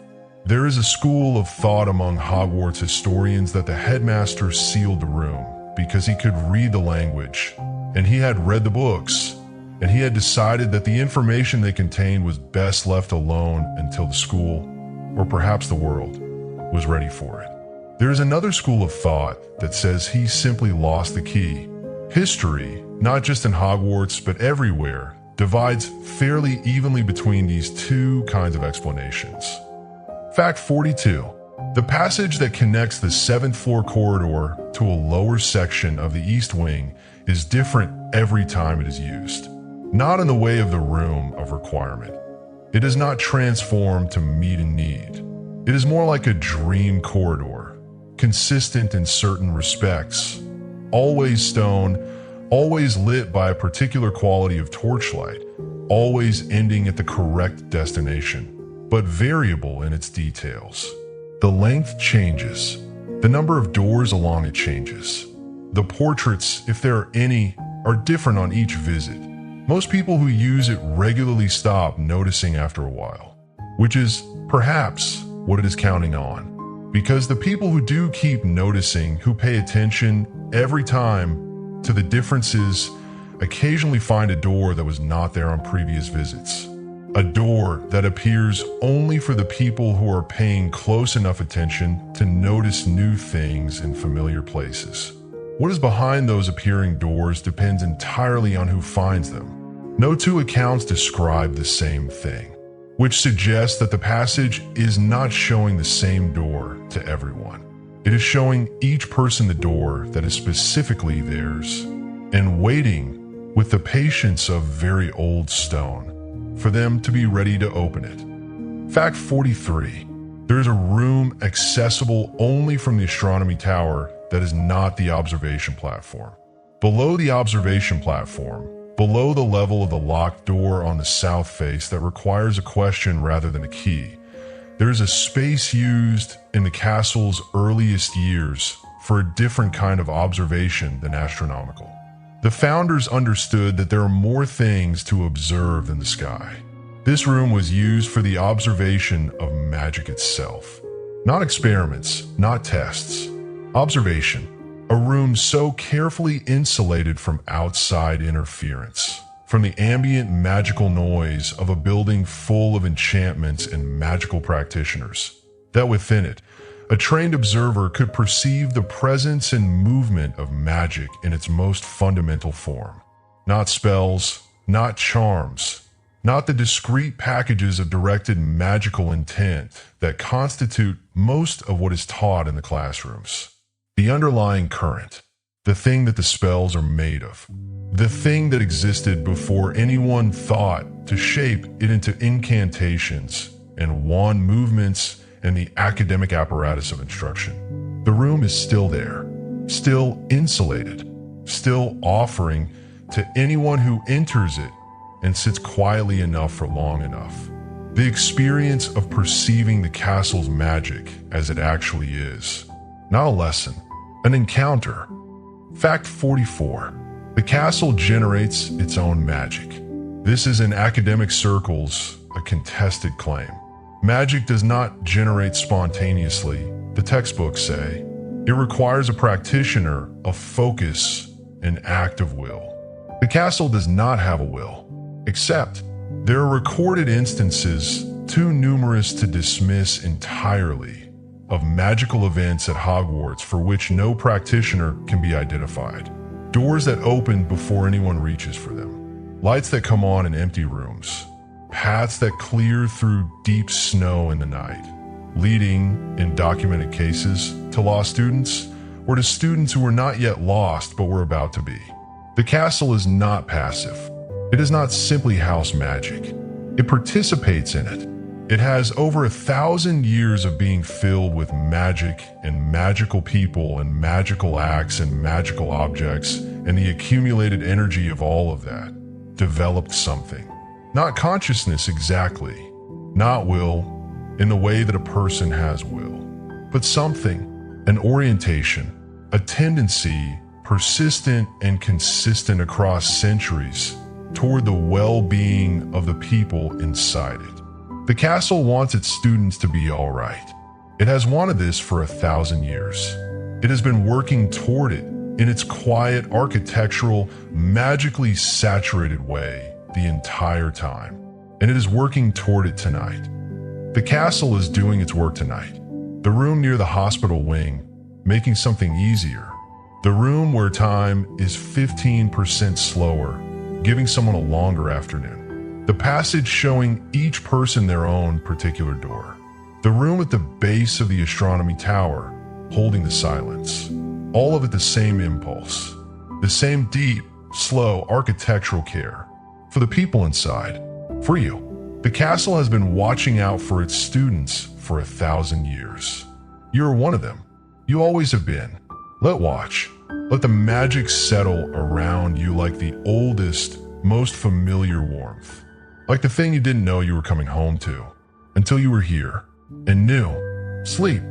We're halfway through. Halfway through 100 rooms, 100 secrets, 100 quiet corners of the castle that has been accumulating them for 1,000 years and shows no signs of running out. And in the way of all halfway points, it feels like a good moment to stop and notice where we are. Not at the entrance hall, not at the first landing of the main staircase, not at the edge of the known and familiar. We're deep in now, in the parts of the castle that most students never reach. The corridors that require a particular quality of attention. The rooms that appear only when the conditions are right and the person approaching them is, in whatever sense matters, ready. You're deep in now. The fire is very low. The castle is very quiet. We are in exactly the right place. Fact 45. Between the walls of Hogwarts, there are passages. Not the passages that appear on the Marauder's map, and not the 7 passages known to caretakers and heads of house, and not the secret passages that generations of students have found and kept to themselves and passed down in whispers. Those are all passages within the structure of the castle, routes through and between. The passages between the walls are different. They are very narrow, barely wide enough for a person to walk sideways, and they run through the fabric of the castle's outer walls in the thick stone that separates the interior from the Scottish weather outside. No one built them in any conventional sense. They are not on any plan. They appear to have formed organically over centuries as the castle settled and shifted and was rebuilt and extended, creating gaps and channels in the stonework that are neither architecture nor accident. They are warm, warmer than they should be, given how close they are to the exterior stone. And in them, throughout the castle, live things. Not dangerous things, small things. Creatures that have made their homes in the warmth between the walls and that contribute, in ways that are poorly understood but consistently documented, to the castle's ambient magic, to its sense of being alive. The walls are not empty. The castle is inhabited all the way through. Fact 46. The portraits of Hogwarts can move between their frames, as is known. What is less known is that they can also move between frames that are not currently visible. A portrait removed from the wall and placed in storage does not become dormant. The subject continues to exist, continues to move, continues to have experiences. They simply do so in a network of portrait frames that exists in a kind of parallel to the physical world, accessible only to portrait subjects and to those who know how to look for it. This network contains, among other things, portraits of rooms. Not portraits of people in rooms, portraits of rooms themselves. Empty rooms, painted with extraordinary care and detail, that serve as waypoints in the portrait network. A portrait of an empty stone corridor. A portrait of a window overlooking a courtyard. A portrait of a door. Most of these room portraits are in the network because someone at some point wanted to be able to get to that room quickly from anywhere in the castle. Some of them are there because someone wanted to preserve a room that was about to be lost, to keep it at least in portrait form when the physical room could not be saved. The portrait of the room is not the room, but it is the shape of it, the light of it, the quality of the air rendered in oils, still holding something of what the room held. Still there, when the room itself is gone. Fact 47. There is a room in the castle that is specifically designed to be difficult to remember. Not impossible, not an obliviation, nothing so blunt. More like, the room makes a gentle suggestion to the memory that it was not quite there. That what you saw was a trick of the light, or a half-dream, or the kind of vivid imagination that people prone to vivid imaginations are used to explaining away. The room does this not to hide itself maliciously, but because its contents are the kind of things that are best processed slowly over time from a slight distance. Not confronted directly, not cataloged, not analyzed. Let to work on you gradually, the way a piece of music works on you. Not through the understanding of its structure, but through the experience of having heard it. Students who have entered it often find, weeks or months later, that they know something they did not know before, some understanding, some clarity about themselves or their magic or something they were trying to figure out, without being able to trace how they came to know it. It came from the room, slowly, at the right pace, arriving when they were ready for it, rather than when they encountered it. The room gives its gifts on its own schedule, as all the best things do. You have been to that room, perhaps. Perhaps you are in it now. Perhaps this, the warmth, the quiet, the slow drift of things you didn't know you needed to know, is exactly what it feels like. Let it work, on its own schedule, at the pace the night decides. Fact 48. The Hogwarts greenhouses are where Professor Sprout's domain begins, but not where Hogwarts' relationship with plants ends. There are plants in the castle that are not in any greenhouse. Not devil's snare in strategic locations. Not the decorative arrangements that appear in common rooms and corridors. Plants that are growing from the castle itself, from the mortar between the stones, from the wooden window frames, from the accumulated organic material in the very old parts of the building where life has been finding its way into the structure for 1,000 years. Most of these are simply moss and lichen and the ordinary biological persistence of living things in damp stone. But some of them are not. In the lower levels of the castle, the pre-Hogwarts foundations, the sub-dungeons that go deeper than any current map, there are plants of kind that do not appear in any botanical record. Not dark plants, not dangerous plants. Simply plants that have not been described, that have been growing in the deep, warm, magically saturated darkness beneath the castle for long enough that they're no longer entirely the same as whatever they began as. Changed by proximity to old magic, growing quietly, somewhere between plant and something else. Their flowers, which they produce, apparently, regardless of the absence of sunlight, have been described by the handful of people who have seen them as unlike any flower known to magical botany, and as the most beautiful thing they have ever encountered underground. Fact 49. The Hogwarts kitchens are connected through the old ways that Tilpy the house elf mentioned and declined to elaborate on, to a room that most of the current staff are unaware exists. It is not a kitchen. It is not a larder. It does not have anything to do with food in any practical sense. It is a room full of light, not sunlight. The castle's lower levels are far from any exterior wall, but a warm, amber, sourceless light that fills the room completely and comes from nowhere that can be identified. The light is the room's only remarkable feature. The room is otherwise plain: stone floor, stone walls, a low ceiling. But the light is extraordinary. Several house elves visit it regularly, by Tilpy's account, not to do anything in it, not to clean it or maintain it or use it for any purpose, simply to be in it for a while and then to return to their work. Tilpy writes about it the way someone writes about a place that replenishes them. A place you go when the work has been long and the hours have been many and you need, without being able to articulate exactly what you need, to be somewhere that is simply and entirely good. The house elves have known about this room for centuries. They have told no one. It is, one suspects, one of the truest kindnesses Hufflepuff left in the castle. A room that is simply entirely good, for anyone who needs it. Fact 50. We are at 50, the halfway point of 100 rooms. And it seems right at the halfway point to acknowledge something that is true of all the rooms we have visited and all the rooms still to come. None of them are threatening. This is not always said about the hidden places of Hogwarts. The Chamber of Secrets, obviously, is not on this list.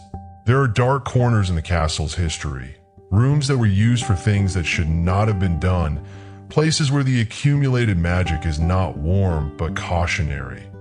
A reminder built into the stone of what magic used wrongly leaves behind.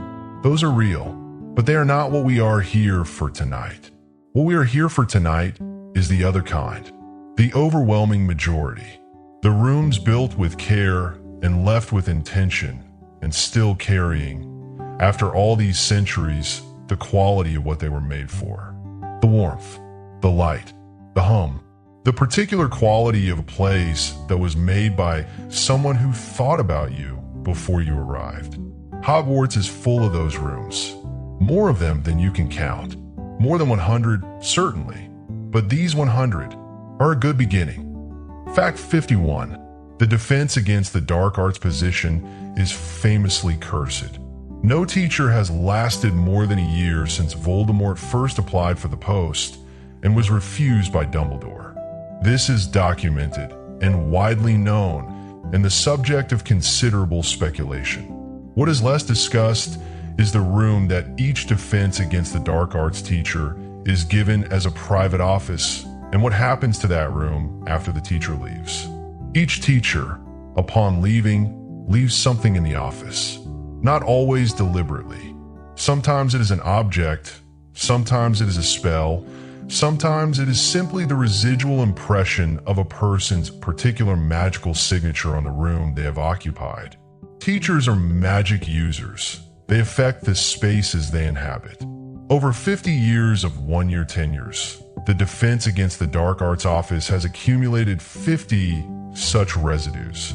50 different teachers, 50 different approaches to the same subject, 50 different personal magical signatures, layered on top of each other in a single room. The effect is, according to those who have spent time in it, extraordinary. The room feels like a conversation, an ongoing, unresolved, enormously complex conversation between 50 people about the nature of darkness and how to face it, being conducted continuously in the magical fabric of the walls. No conclusions have been reached. Probably none will be, but the conversation is still going. Fact 52. The clock tower at Hogwarts keeps more kinds of time in one. The visible clock, the face that the students use to know when they are late for class and when dinner is served and when the curfew has been passed, keeps ordinary time. Solar time, calibrated to Greenwich, accurate to within a few minutes on any given day. The mechanisms inside the clock tower, the enormous gears and pendulums and counterweights that fill the space from floor to ceiling, keep several other varieties of time simultaneously in a system so complex that the one clockmaker who has attempted to document it fully gave up after 3 weeks and wrote in his notes, "I cannot tell if this is one clock measuring many things or many clocks measuring one thing. I am no longer confident the distinction is meaningful." Among the things the interior of the clock tower measures, as best the clockmaker could determine, the time remaining until certain astronomical alignments, the interval since certain historical events, the current magical pressure of the castle, and something that the clockmaker could only describe as the age of the air, not the atmospheric age, not anything he could connect to a scientific concept, but a quality he could only compare to the way some rooms smell older than others. The clock knows things about time that the clock face is not showing. It keeps them to itself, ticking away in the dark of the tower, patient as clockwork, patient as old stone. Fact 53. There is a room in Hogwarts that has been loved into existence. Not built, not planned, not designed by any of the founders or any subsequent architect or any deliberate magical act. Simply loved into existence. Over the centuries, there have been places in the castle that became important to people. A window seat on the 5th floor where a particular student sat every evening for 7 years watching the sun go down over the lake. A corner of a corridor where friends met repeatedly, year after year, until the stone itself seemed to expect them. A landing on a rarely used staircase where someone sat once when they were very sad and found that the quality of the light there was inexplicably exactly what they needed.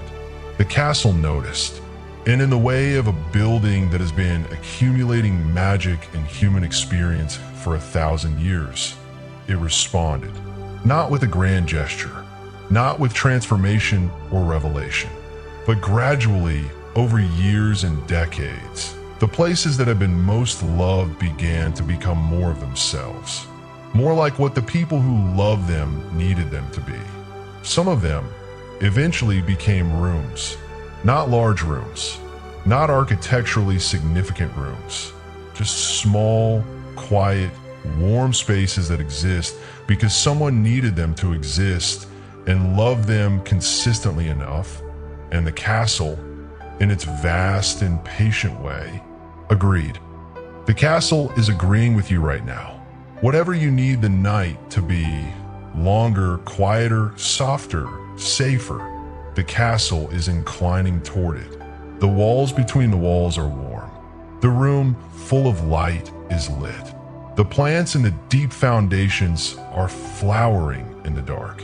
And somewhere a room exists, or is becoming a room, because enough people have needed exactly this, The warmth, the held quiet, the feeling of being inside something that has decided you matter. You do. You always have. The castle has known this since you arrived. Let it hold you, all the way down, into the warm, into the still, into the deep. Sleep.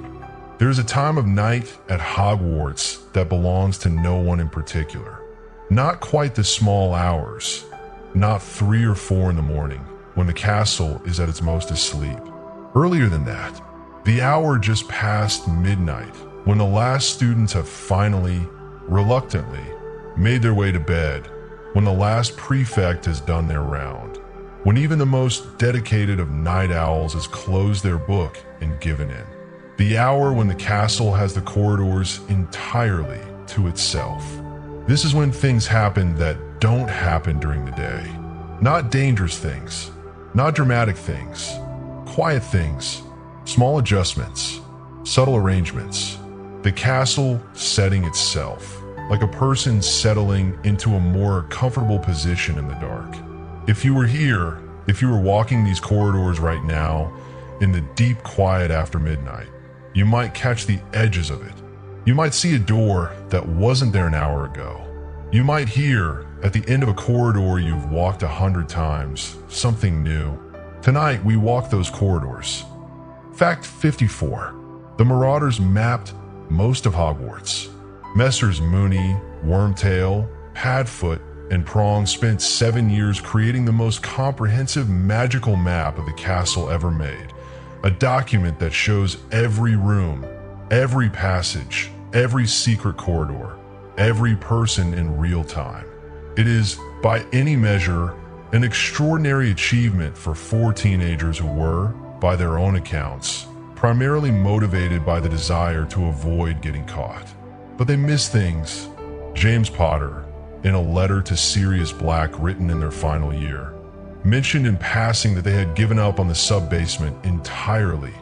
Too much magical interference, too many rooms that appeared and disappeared, too much of the map trying to fold back on itself in ways that made the parchment smoke. They missed Hufflepuff's garden. They missed the room that is difficult to remember, which is admittedly the nature of that room. They missed the passages between the walls because the map was calibrated to show spaces large enough for a person, and the spaces between the walls are not quite. And they missed something else. Something that, by Prong's own account in the letter, they did find once, accidentally, at about 2 in the morning in their 5th year, and then could never find again. He described it briefly and with the slightly embarrassed brevity of someone describing something they cannot explain, a room that made us all feel like everything was going to be all right. Not a spell, just a room. We never found it again. I still think about it. The map does not show it, but the room is there. Fact 55. The 7th floor corridor is different at 3 in the morning. This has been noted by enough students across enough generations that it constitutes something approaching documented fact in the informal, experiential, entirely anecdotal record that Hogwarts keeps alongside its official one. Not different in the way of the room of requirement. The room is there at 3 in the morning as it is at any other time, available to the pacing student who needs it. The corridor itself is different. The quality of it. The portraits are asleep. The torches are lower than they are in the day, burning at the particular sleepy half-light that the castle settles into after midnight. The stone is the same stone, the tapestries the same tapestries.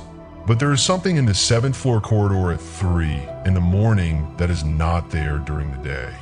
A quality that students who have experienced it describe in terms that are consistent across centuries.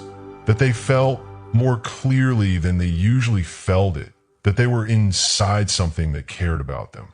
That the building around them was not neutral architecture, but something attentive, something aware of their specific presence in it.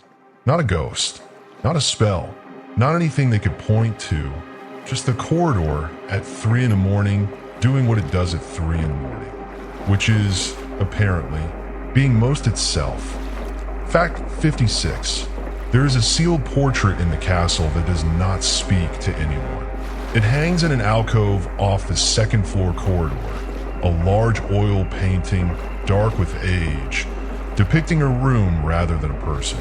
A stone room with a single window, and through the window a sky that is almost certainly not the sky above Scotland, but a sky from somewhere else, somewhere further south, with a quality of light that suggests a different latitude and a different season. The portrait has never been heard to speak. It has never been seen to move. It does not respond to questions or to magical attempts at communication. Most staff and students pass it without noticing it, because a portrait that does not speak or move is, in a castle full of portraits that do, essentially invisible. But on certain nights, and the pattern has been noted, though not explained, the quality of light through the painted window changes. Not the depicted scene, the light itself, as if whatever is on the other side of that painted window is also subject to the passing of time. As if wherever that room is, the sun still rises and sets there. As if the portrait is not a painting, but a window to somewhere that is still going on. Everything here is still going on. The rooms, the passages, the warmth between the walls. All of it continuous, all of it patient. The sky in the portrait is darkening now, toward evening somewhere far away.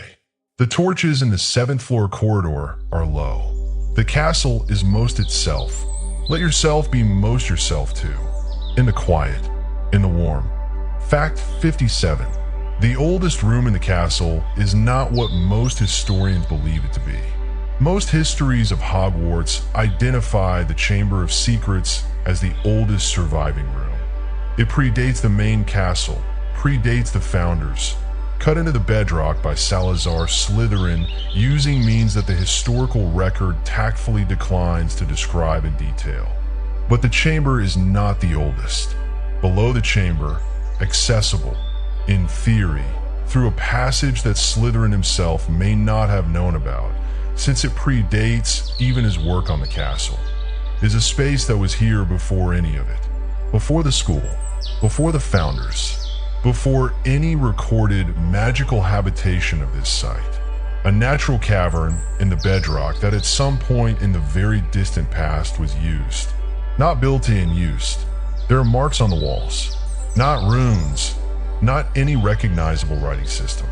Marks, deliberate marks, made by hands, suggesting the presence of people who came here and did something here and left their mark before leaving. What they did and who they were and why they chose this particular place is not known. What is known is that the cavern has the same quality, the same warmth, the same sense of accumulated presence as the most ancient rooms in the castle above it, as if whatever made this place important in the first place has simply never stopped. Fact 58.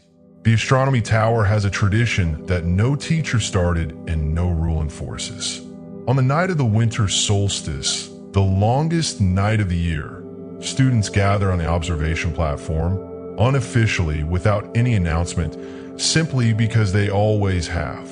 A dozen students, sometimes more, sometimes fewer, wrapped in cloaks and scarves, standing in the cold at the top of the tallest tower, watching the sky. No telescopes, no charts, no assignment, just the sky. The tradition has been observed with minor interruptions for centuries. No one knows who started it. No member of staff has ever told students to go, and no member of staff has ever told them not to. On the night of the winter solstice, something is visible from the astronomy tower that is not visible from any other point in the grounds, and not visible on any other night. This something has never been satisfactorily described by anyone who has seen it. The descriptions range from a light that isn't a star to the shape of something very large and very far away to, in one account from the 14th century, simply the castle seen from outside. Whatever it is, the students who see it on the solstice tend, in the accounts, to come back down the tower quietly. Thoughtful, not distressed, not frightened, just settled. The way you feel after something very large has been confirmed. Fact 59. There is a room accessible only from the prefect's bathroom's lower level, the cold pool room below the trapdoor, that has never been described in any document currently held in the castle's archives. It is known to exist because of a single piece of evidence, a set of wet footprints observed on 4 separate occasions by 4 separate people over the course of about 2 centuries, leading from the lower pool room to a door that was not otherwise visible and not visible afterward. The footprints were always heading in. They were never observed heading out. This is not necessarily alarming. The person could have dried their feet before leaving, or left by a different route, or simply been very careful. Where the room, once entered, is the kind of room you do not want to leave quickly. Given what we know about the lower pool room itself, cold, still clarifying the room beyond it, if it follows the same logic, will be something very quiet indeed. The kind of quiet that goes all the way down. The kind of quiet that you enter on purpose, knowing it will take a while to return from. The best kind. Fact 60. The Hogwarts house elves have their own name for the castle. Not the name the founders gave it. Not the name that appears on the maps and in the records and in the title of Hermione Granger's annotated copy of Hogwarts, a history. Their own name, in their own language, used among themselves when they speak of the building they tend and inhabit, and in their quiet and undemonstrative way, love. The name translates approximately and inadequately as the place that keeps. Not the place that contains, or the place that stores, or the place that holds. The place that keeps, in the sense of keeping faith, keeping a promise, keeping something safe until the person who needs it comes to claim it. The house elves have been calling it this in their own language since before any currently living person was born. It may be the most accurate name the castle has. Fact 61. There is a passage in the castle that runs exactly parallel to the main staircase of the entrance hall, on the other side of the wall, matching it step for step, turn for turn, landing for landing. It leads to all the same floors. But the rooms that open off it are not the rooms that open off the main staircase. It is not clear what period this passage dates from, or who used it, or for what purpose. Though the most popular theory among those who have found it is that it was a service passage used by staff and house elves to move through the castle without interrupting the flow of students in the main corridors. The rooms opening off it are service rooms, linen stores, lamp rooms, the kind of functional spaces that keep a large building running and that nobody thinks much about. Except for one room on the 3rd floor that opens off this parallel passage, and that is most definitely not a linen store. It contains a fireplace, 2 armchairs, and a window that looks out on a view that is not possible from that location in the castle. A view of the lake at sunset, the mountains behind it, the light, the particular gold of late afternoon and early autumn. The view is always sunset, always early autumn, always exactly that light. Whether this is a preserved moment, a view captured and held, or a window to somewhere that is always having that particular evening, is not settled. What is settled is that both armchairs show signs of use. Worn the way armchairs are worn by 2 people who sat in them often and for long periods. Whoever they were, they had a right idea. Fact 62. The castle's magic has a sound, not the hum of the 3rd floor corridor. That is one expression of it, localized and particular. The castle's magic has a broader sound, audible only in conditions of complete silence, in the oldest parts of the building, when there is no one nearby and no ambient noise of any kind. It is described by those few who have heard it as a very low chord, not a single note.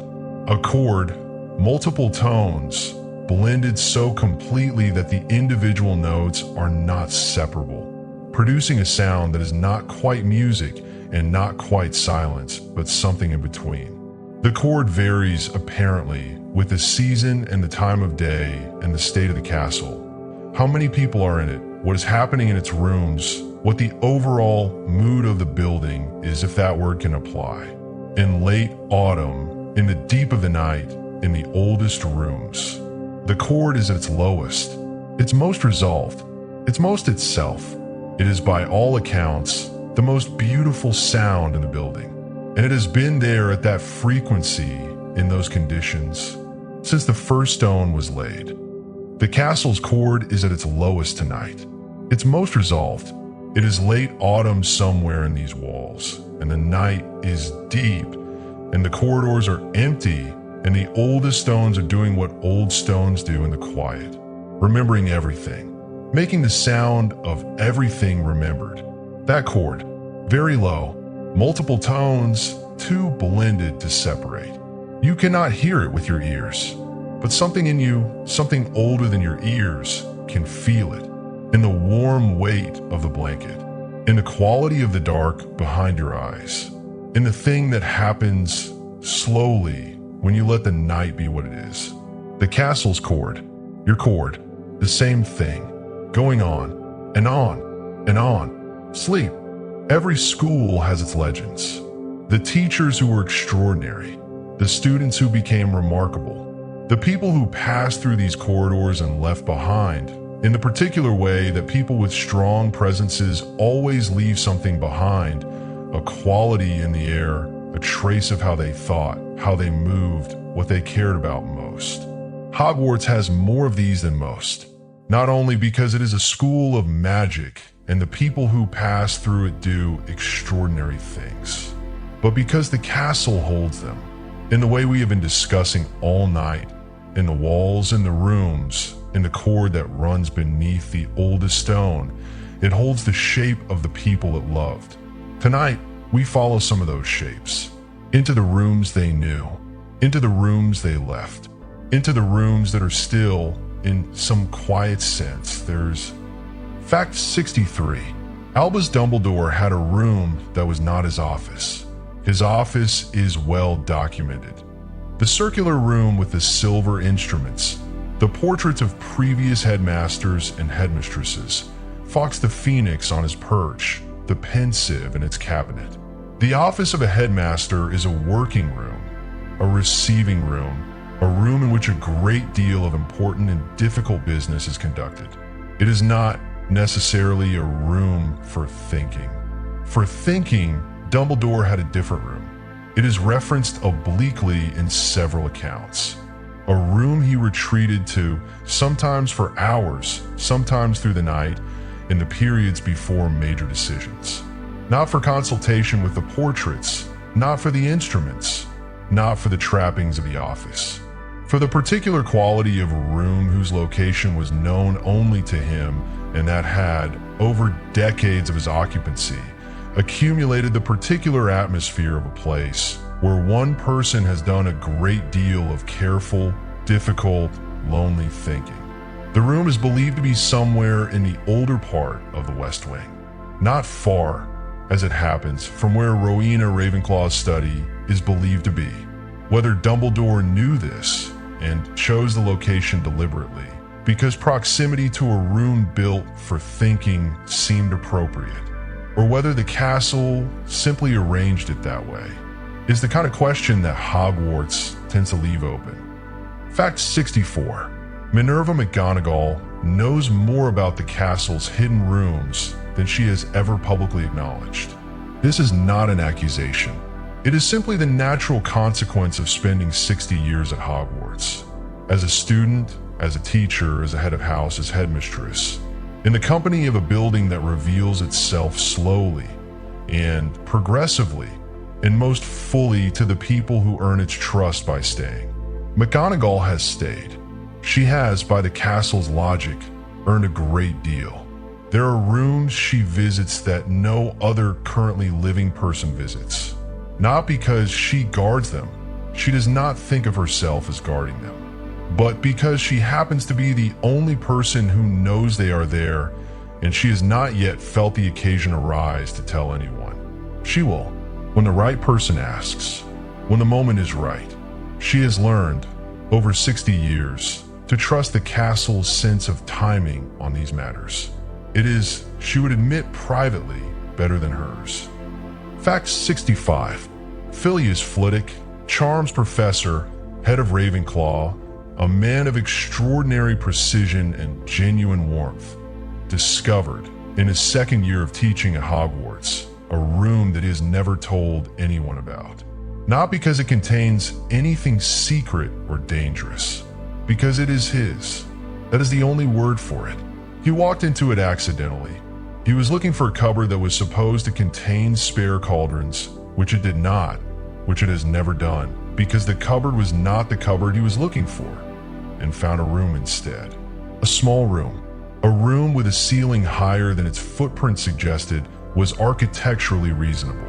A room in which the acoustic properties are such that music, specifically the music Flitwick has throughout his entire adult life, composed in private and never shared, sounds precisely as it should. The way it sounds in his head when he is writing it.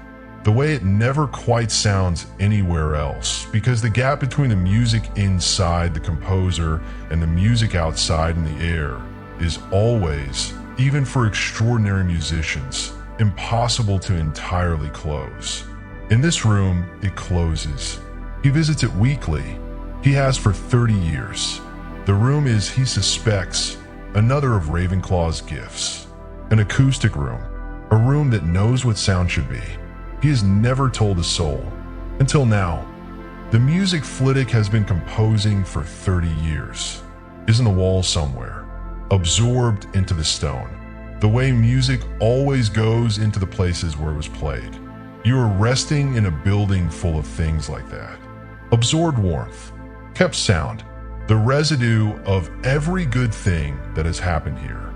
Decades of it, centuries, let be around you. Fact 66. There's a room at Hogwarts that Severus Snape found his third year as a student and returned to at intervals for the rest of his life. It is in the dungeons, of course it is, but not in the damp and drafty lower dungeons. In a part of the dungeon level that is unexpectedly dry and quiet, where the stone has been smoothed by some very old magical process to a surface almost like polished wood, and where the temperature is consistently, inexplicably comfortable. The room contains nothing except a shelf of books, not one of the collections of the castle's main library, not a subset of any known archive, but a small, personal collection, perhaps 40 volumes. Whoever placed them there has not been identified. They are not dark texts. They are, as best anyone who has gained access to the room has been able to determine, simply books that someone found comforting. Snape never removed any of them. He added 3 over the years, not library books, his own copies placed on a shelf with a precision that suggests he thought carefully about where they belonged. They're still there, his 3 books among the 40. In the room he kept coming back to, in the warm quiet of the lower dungeons. Still there. Fact 67. Ruby as Hagrid knows passages through the grounds that are not on any map. Not the underground passages, the ones that lead to Hogsmeade and beyond. The above ground passages, routes through the forest, ways through the grounds that cut corners and avoid obstacles and pass through parts of the Hogwarts territory that most people have no reason to visit. He learned them from his father, who was groundskeeper before him. His father learned them from his predecessor. The routes go back further than anyone currently alive can trace.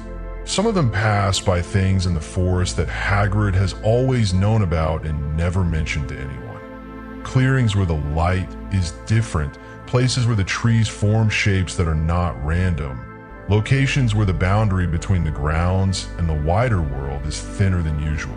Not dangerous places.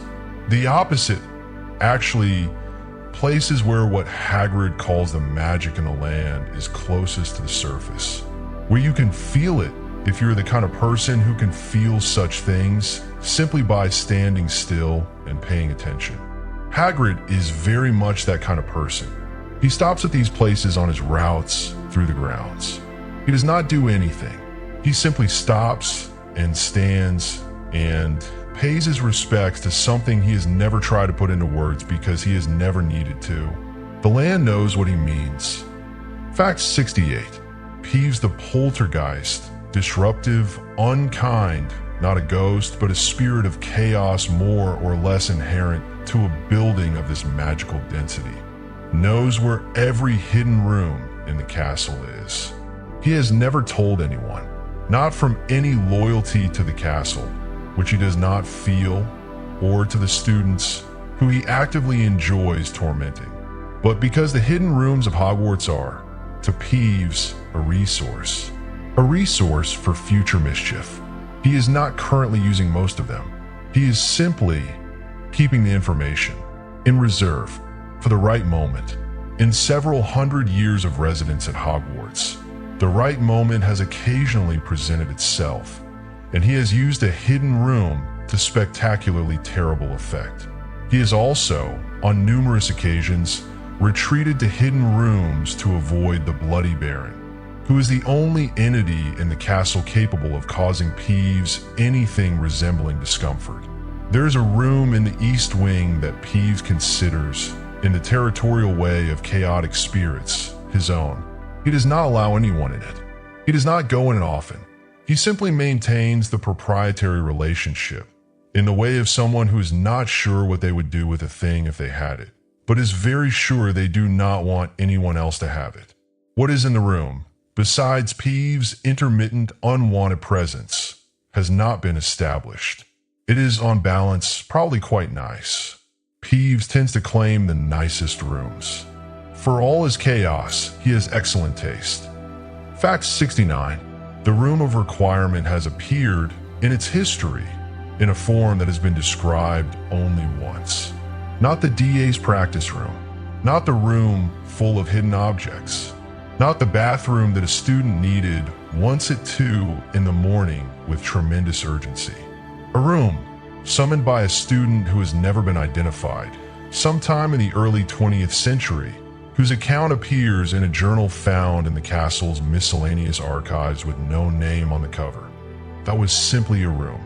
Not useful, not practical, not responsive to any apparent need. Just a room that was, in the student's account, the most beautiful room they had ever been in. They could not describe what made it beautiful. The room was plain, bare stone, a window, natural light.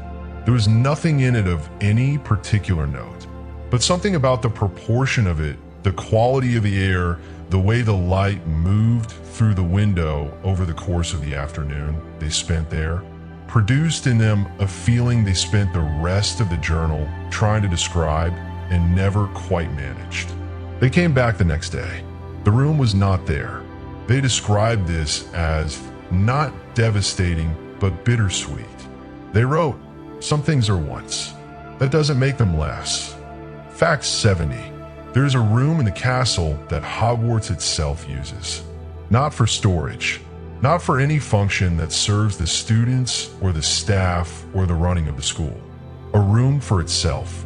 This is a concept that requires a moment to sit with. The idea that a building might need a room for itself, a space that is not defined by its utility to the people inside it. But Hogwarts is not a building in the ordinary sense, and the evidence for this room's existence, while indirect, is consistent enough that it deserves mention. The evidence is this. There's a room in the castle from which no sounds can be heard at all by anyone outside it.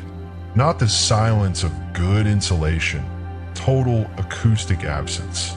And within it, the castle's magic is not ambient, as it is elsewhere, but concentrated, present in a way that is, by the accounts of the very few people who have entered it, something like an encounter rather than a background condition. As if the castle is, in this room, paying attention to itself. The room is not comfortable for people to spend long in. Not because it is hostile. Nothing about it is hostile. But because a room in which a very large and very old intelligence is focused entirely inward is not, fundamentally, a room that is meant to accommodate a visitor. The people who have entered it have all, independently, described the same impulse. To leave quickly, but quietly. The way you leave a room where someone is doing something important, without disturbing them. Fact 71. The castle leaves messages. Not written messages.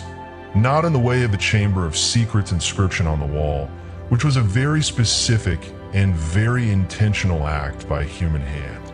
Messages in the sense of the castle's own ongoing communication with the people inside it. A door that opens when you approach it without your having touched it.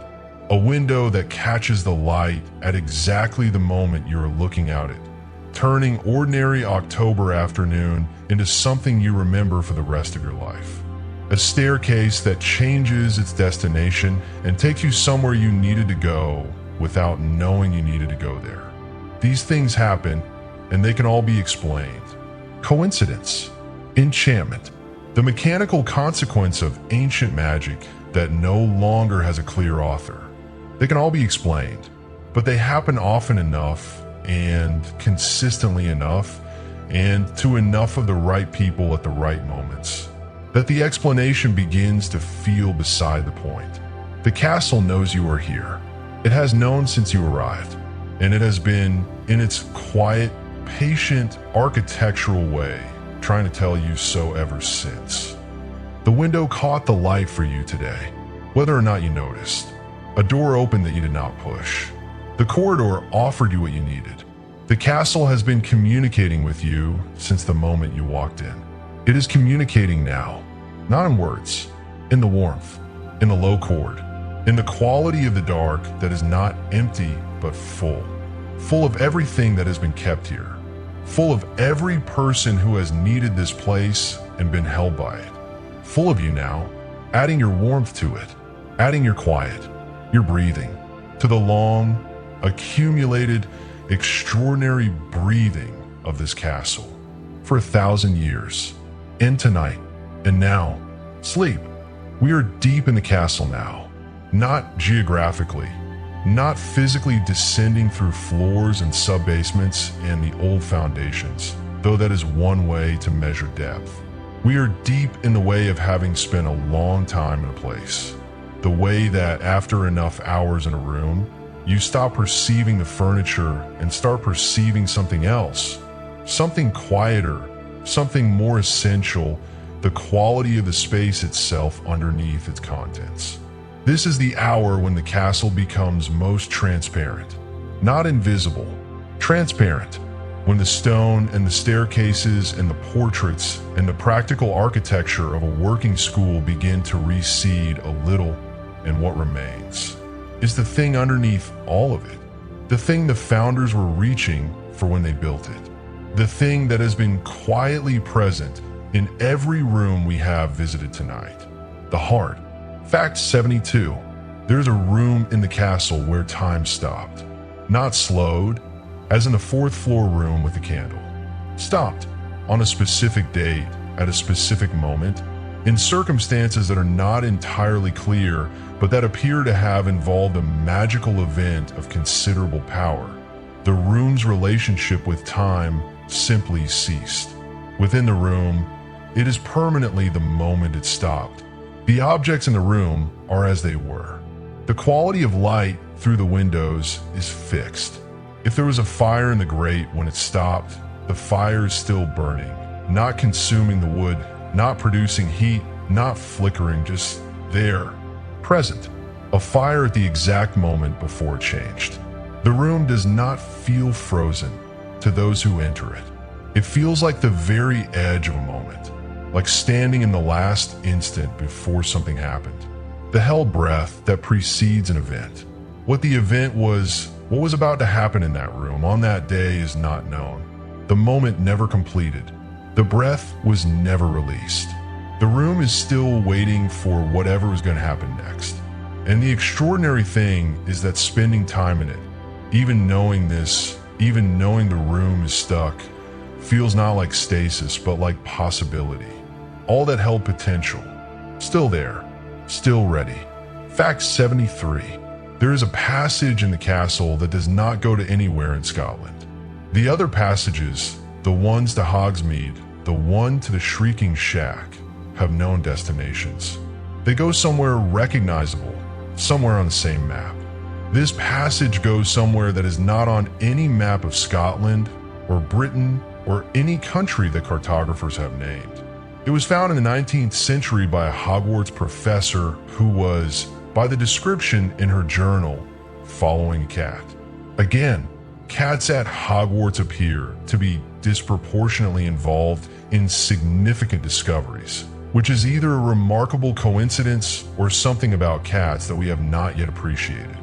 The passage slopes downward for what the professor estimated to be about 15 minutes of walking, and then opens into a space she described as a room, but that had, by her description, no ceiling, or rather a ceiling so high it was lost in darkness, with air that moved through it from somewhere and smelled of something she could not identify, except to say it was not Scotland. She went back 3 times. On the 4th attempt, she could not find the passage. She spent the remainder of her career studying the question of whether magical spaces can have entirely independent geography, can exist at a location within a building while opening onto a location that has no relationship to where that building stands. Her conclusion, published in a monograph that most of the magical academic community declined to take seriously, was yes. The castle, she argued, is not entirely in Scotland. Part of it is somewhere else. It has always been somewhere else. The castle is very large, larger than its footprint, larger than its floors. You are inside something that extends further than the walls suggest, than the maps show, than the night sky above it can contain. Rest in that largeness. There is more room here than you will ever run out of. Fact 74. There's a room at Hogwarts that has been found independently by students who were lost. Not the same room, not one room that the lost find. A category of rooms, places that present themselves consistently across centuries of documentation at the moment when a student has been wandering the castle in distress, genuinely lost, not metaphorically, actually turned around in the corridors with no idea how to get back to where they were going, and needs not directions, but a moment to stop, to breathe, to be somewhere that is not the confusing corridor.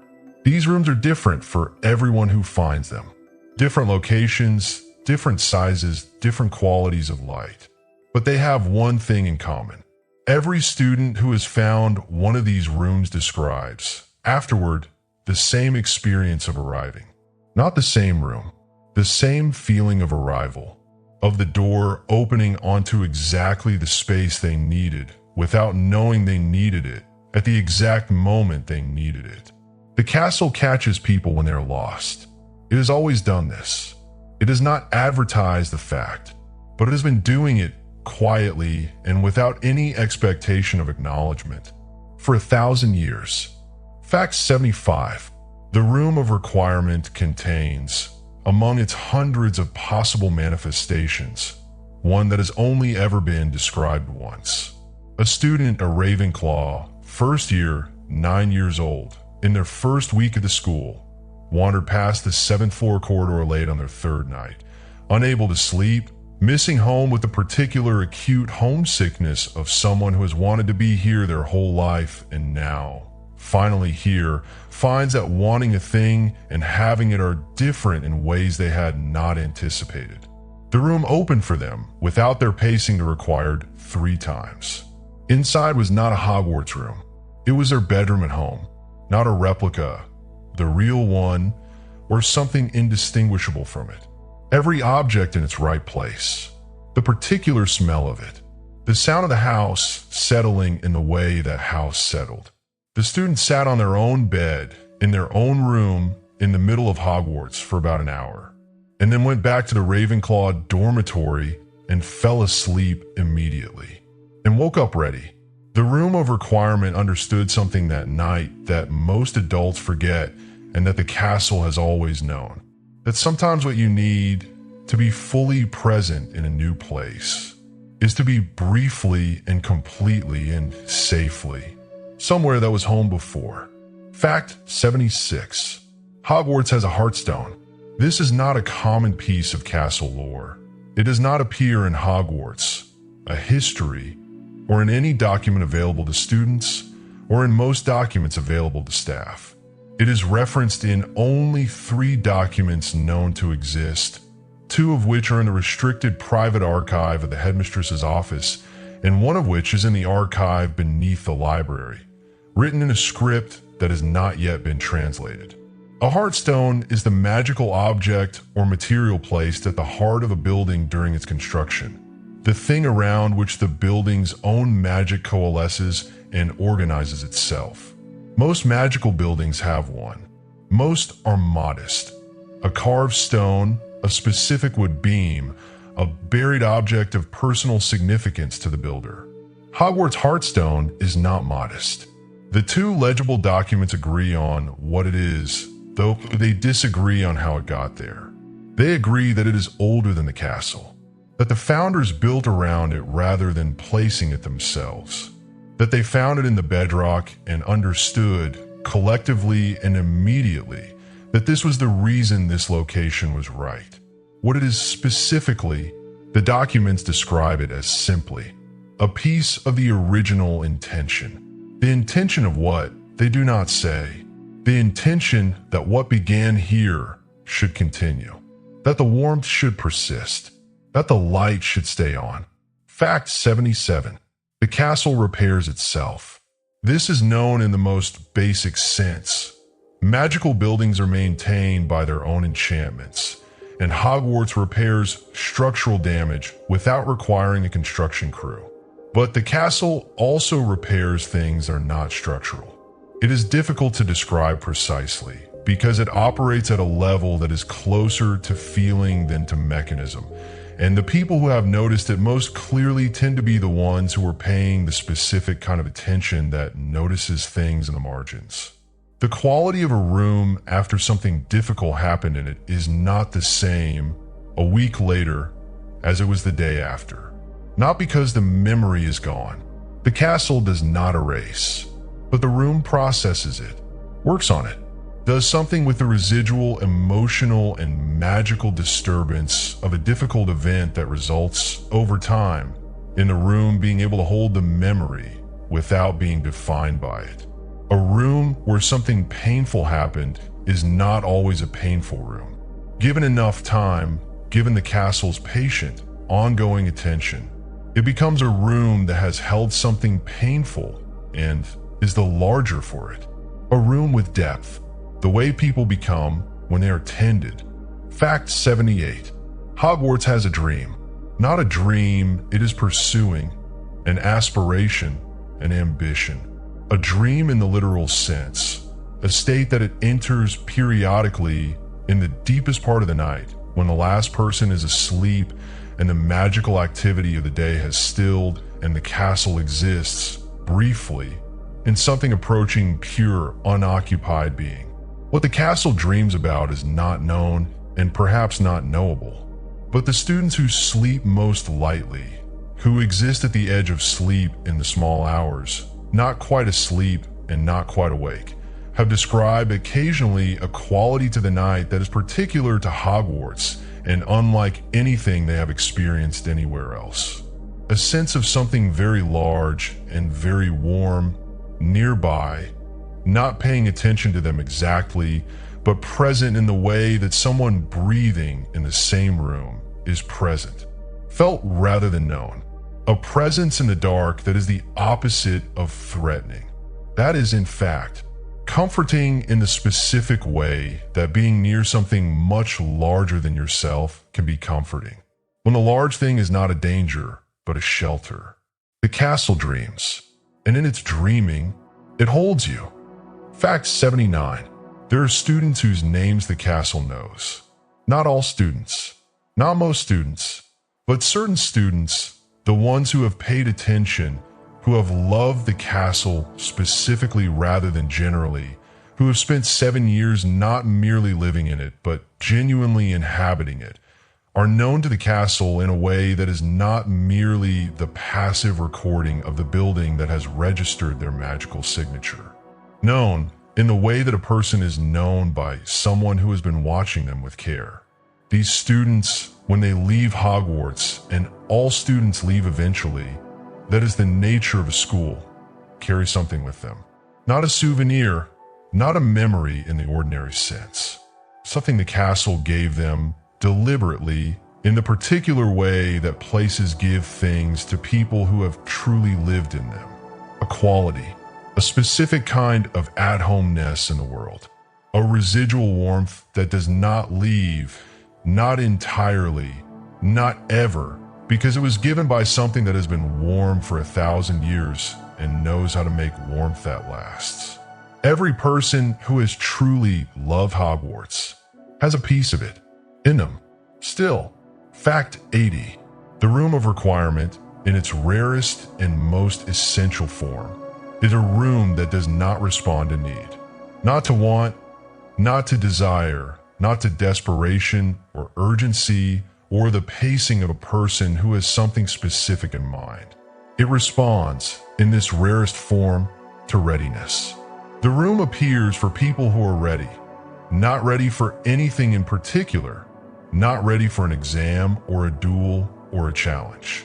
Ready in the older sense, settled, present, in the state of being that is perhaps what all the rooms in this castle have been working toward cultivating in the people who pass through them.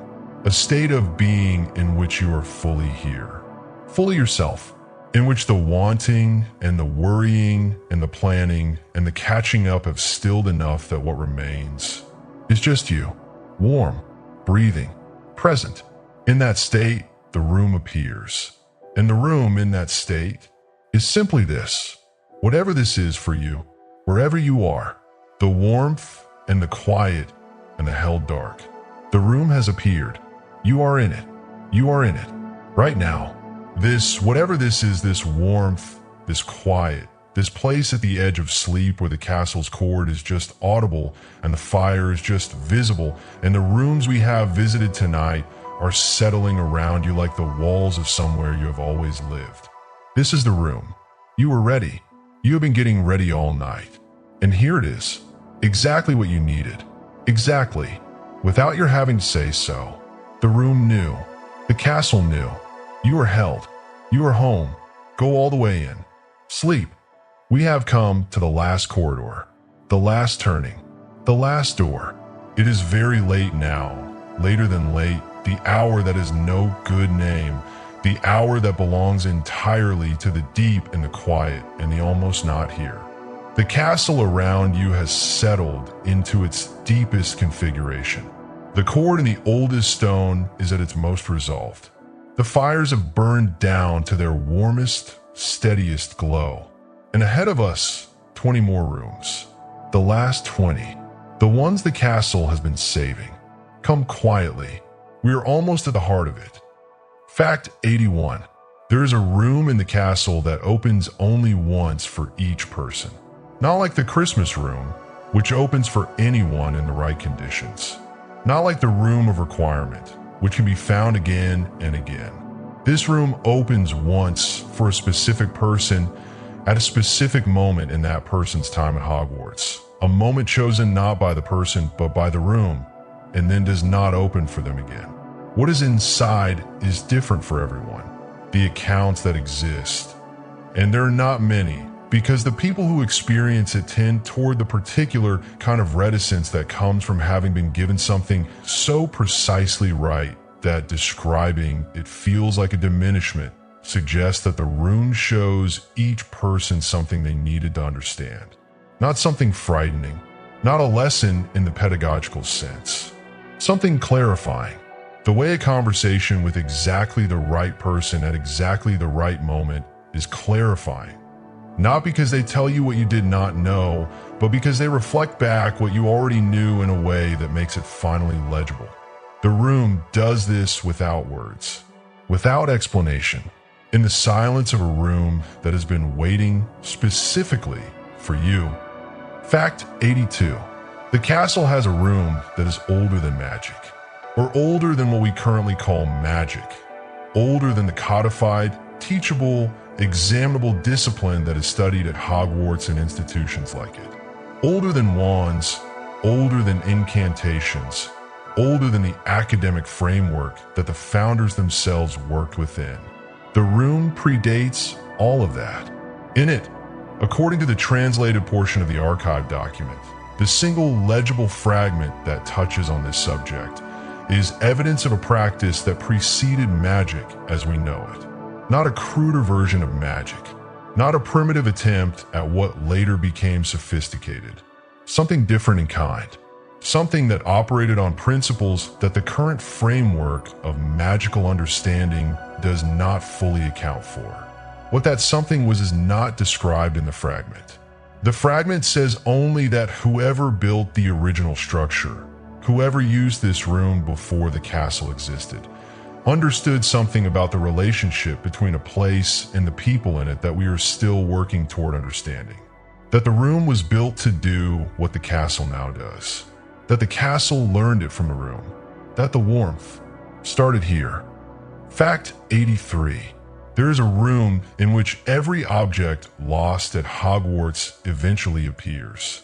Not the room of hidden things, the vast cathedral-like space crammed with centuries of abandoned and hidden objects, the accidental archive of everything students concealed or forgot.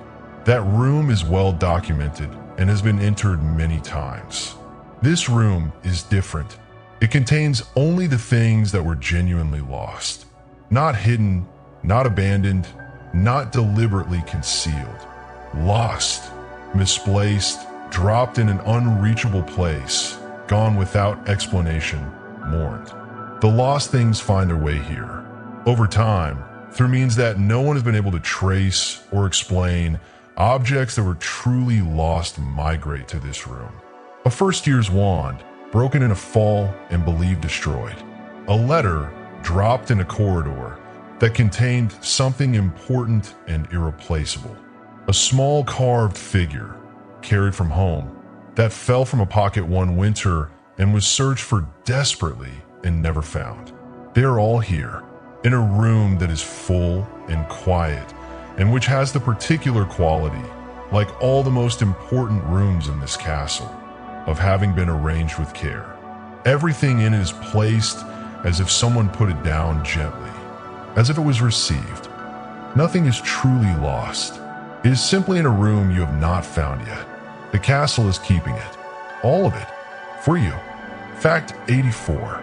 The founders built one room together, not the Great Hall, which was a collective project in the architectural sense, but not in the intimate sense. Not the classrooms, or the common rooms, or the library, each of which bears the mark of whichever founder cared most about it. One room that all four of them built together by hand, by will, by the particular kind of magic that four very different people produce when they're being, for once, entirely in agreement. It is believed to be in the oldest part of the castle. It does not do anything specific. It does not have the focused utility of the room of requirement or the particular gift of Hufflepuff's comfort rooms or the intellectual sharpening of Ravenclaw's study. It is simply the room where four people who disagreed about almost everything found, for a time, the thing they agreed on, the thing they were all trying to build, the thing underneath all the architecture and the enchantments and the educational philosophy and the divisive question of which students deserve to be here. Underneath all of that, they wanted the same thing, a place where people could become who they were, a place that would hold them while they did. The room is that wanting, preserved, still there. Fact 85. There is a light in the astronomy tower that has been burning since the castle was built. Not continuously. It goes out occasionally and then relights itself in a way of enchanted flames without intervention. But it has never been allowed to burn out entirely. Successive headmasters and headmistresses, who are informed of it in their first week along with the other things they are informed of, have all maintained it without question or exception. Why it is maintained, the documentation does not say. The prevailing theory is that it is a navigational light, that the magical properties of the flame make it visible under certain conditions to those who need to find the castle, even when all the other muggle-repelling enchantments are in full effect. That it is in a very old and very specific sense a light left on. For anyone who needs to find their way home, the light has been burning in various forms in that tower for 1,000 years. Fact 86. The Mirror of Ariste does not only show the viewer's heart's desire. This is the known function, the famous cautionary, heartbreaking function that Dumbledore described to Harry Potter in his first year. But the mirror has a second function that is only available under specific conditions. When a mirror is not being looked into, when it stands in an empty room, no viewer before it, the enchantment dormant, it does not show an empty room. It shows something else. The handful of people who have observed the mirror from outside its field of view, from a doorway, from an angle, without looking directly into the reflective surface, describe seeing a room in the mirror that is not the room the mirror is standing in. A different room. A room that is always the same across all the accounts, despite the accounts coming from different centuries and different people. A room that appears to be somewhere inside the castle, though no one has been able to identify where. A room with a fire and 2 chairs and a window showing a view that several observers have described as the most beautiful thing they have seen, though none of them have been able to explain why. The mirror, when no one is looking into it for their desire, shows what it desires, the room it wants to be in, the room that is perhaps, for the mirror, home. Fact 87. There is a tradition among the house elves that on the last night before students return from summer, they leave something in each common room. Not a cleaning, not a restocking. Those are practical and continuous. Something else. Something that has no practical explanation and that the house elves, when asked, describe only as a welcome. What they leave is not visible to most people. It is, according to Tilpy's account, a quality. Something placed in the air of each common room through a method she declines to describe. A quality that the returning students feel without knowing what they are feeling. A sense of the room being glad they are back. Of being expected. Of having been missed. The students have been missed. The castle has been empty all summer, and the house elves have felt the emptiness and marked it, and now, on the last night, they prepare the rooms for the return. They put the welcome in the air, so that when the students come back, the first breath they take in their common room carries it. Carries the knowing that they were wanted here, that the place was not complete without them, that they were missed. Fact 88. There are rooms in Hogwarts that will exist after the castle is gone. Not physically. If the castle were destroyed, the rooms would not physically persist. But in the way that a place where something important happened is never entirely gone, where the event has altered the fabric of what that place is often enough and profoundly enough that the place carries it forward even when the original structure no longer exists. The important rooms of Hogwarts, the ones where the most significant things happened, where the most magic accumulated, where generations of the most formative experiences of people's lives took place, have impressed themselves on something that is not dependent on the stone and mortar. What that something is, magical theory does not have a satisfying word for. The closest is resonance.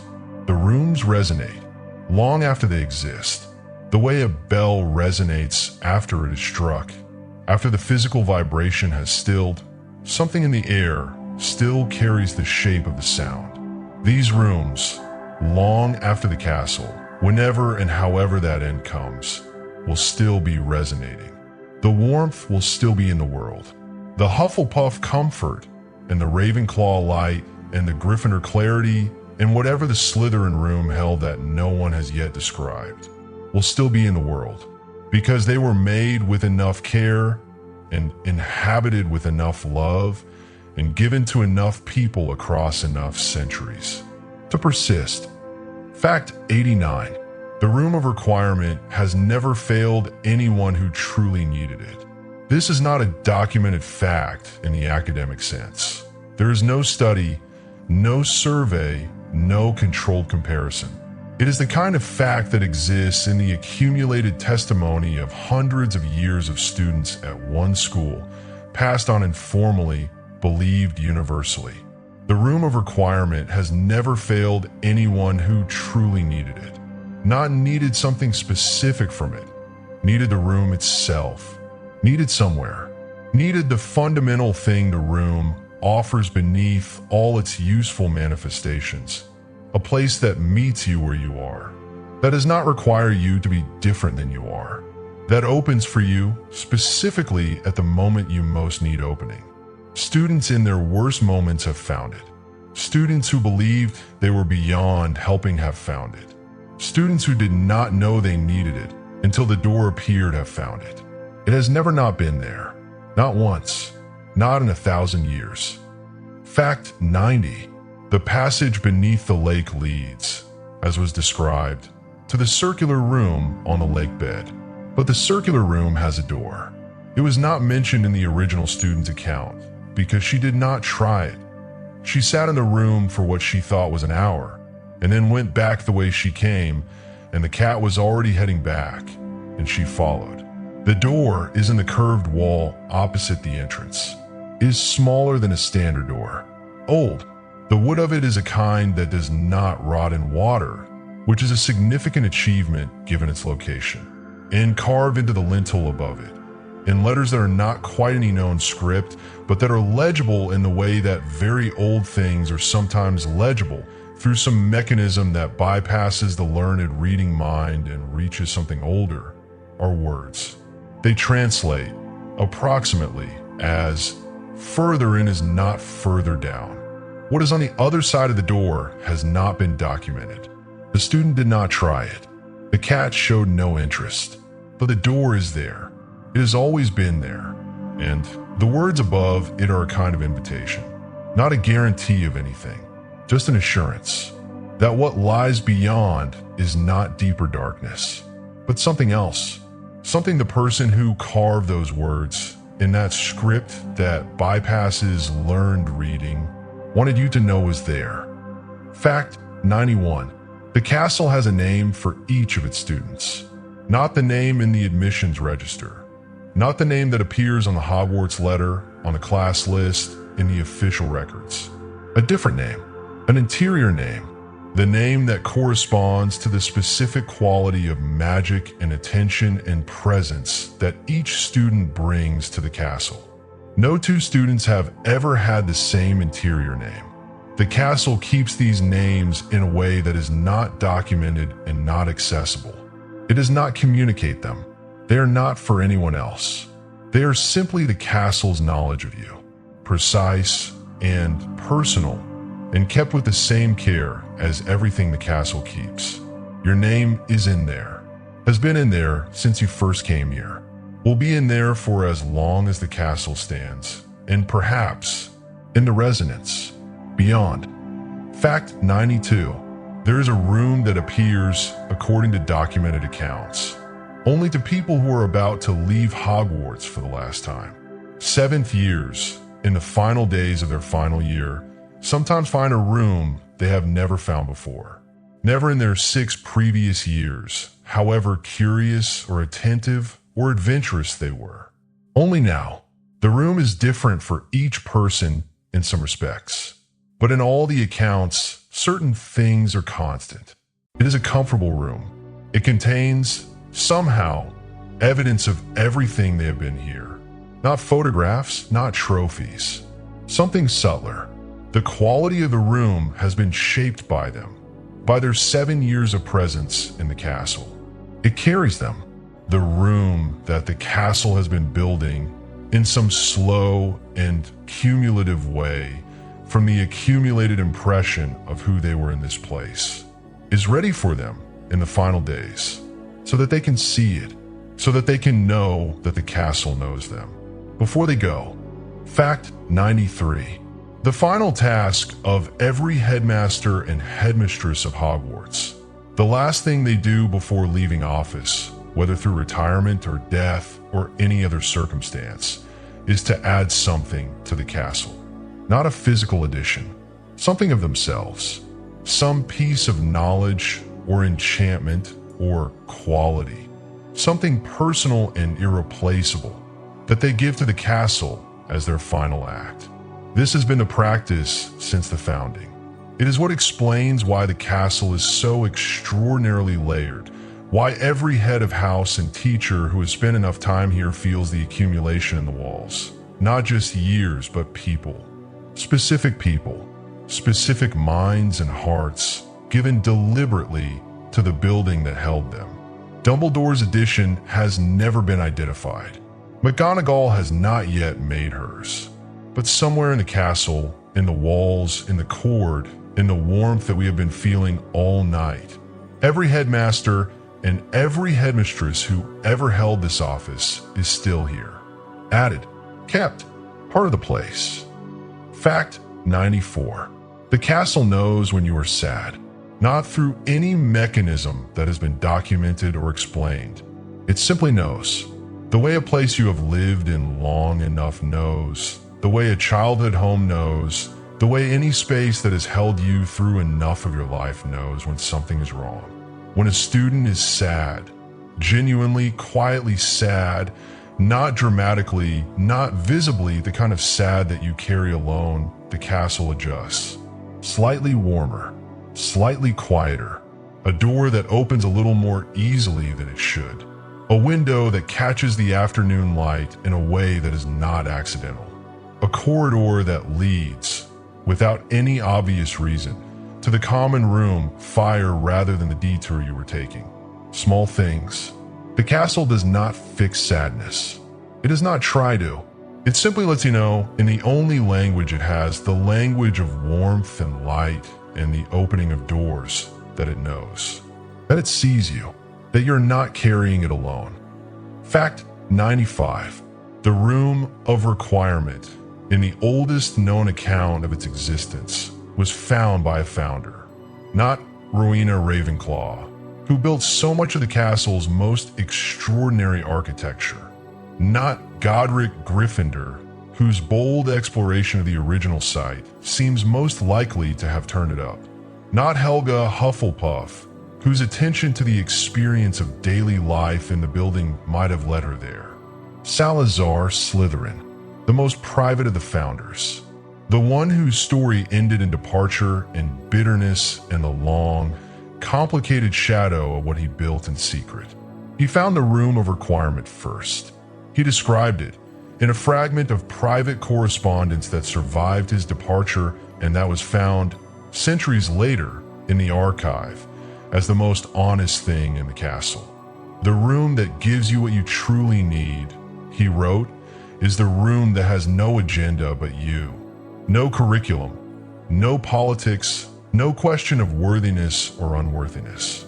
Just what do you need? And then, here it is. He wrote that he visited it often in the years before the fracture. He wrote that it was the room in which he felt most clearly that he had done something right, that the castle he helped build was good.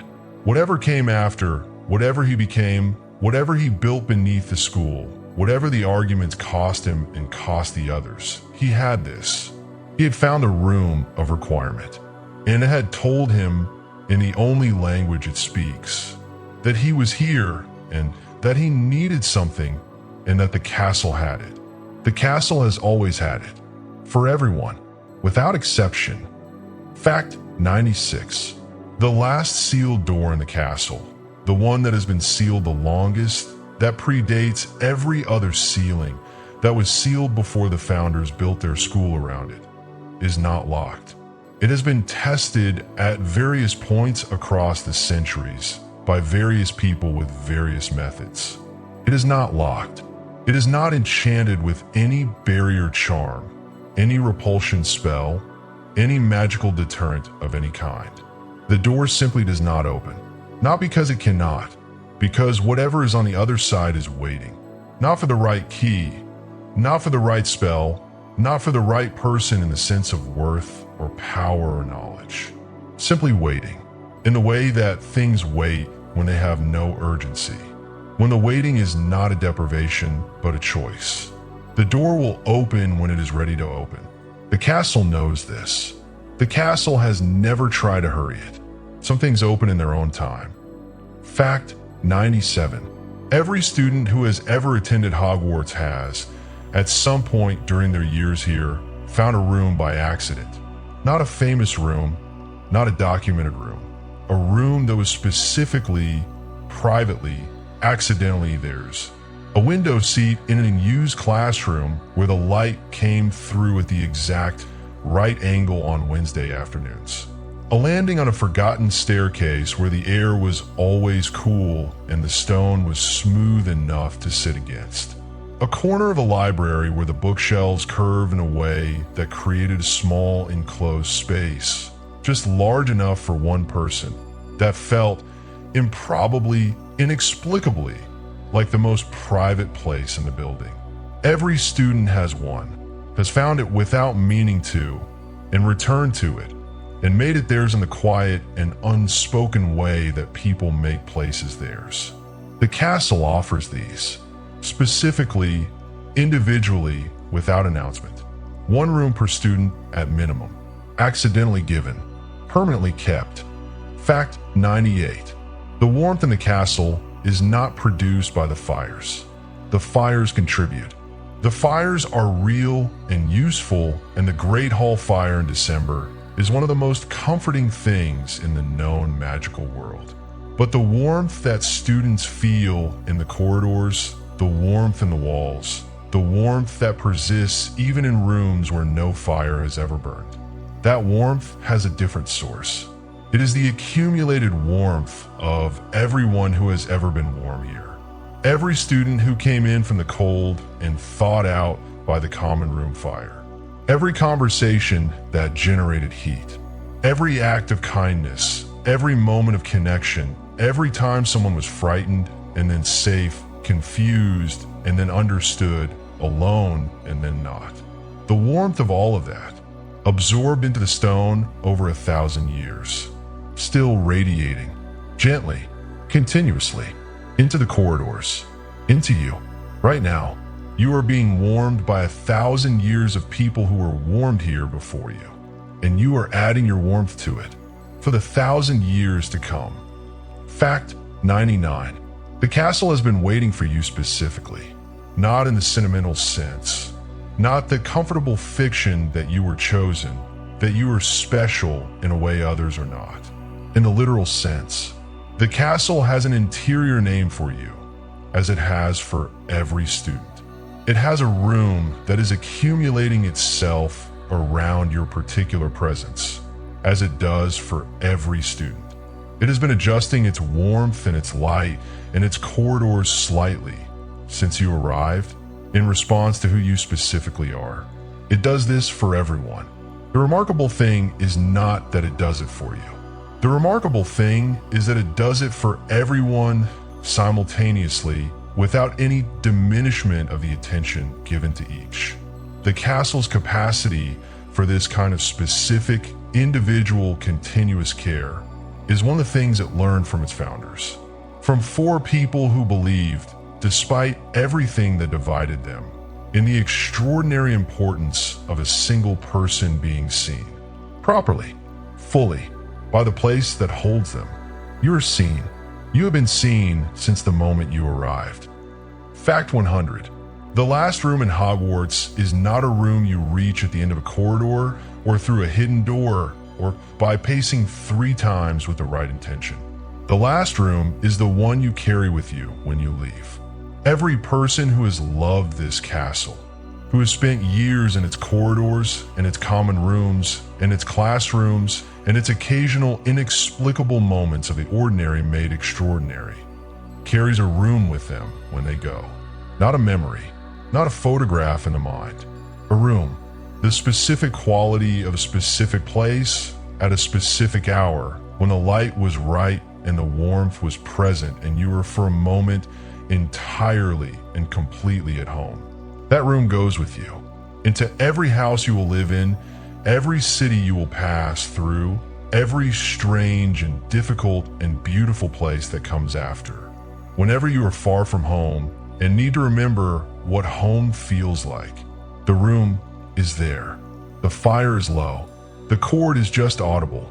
The castle is breathing slowly all around you, and you are inside it.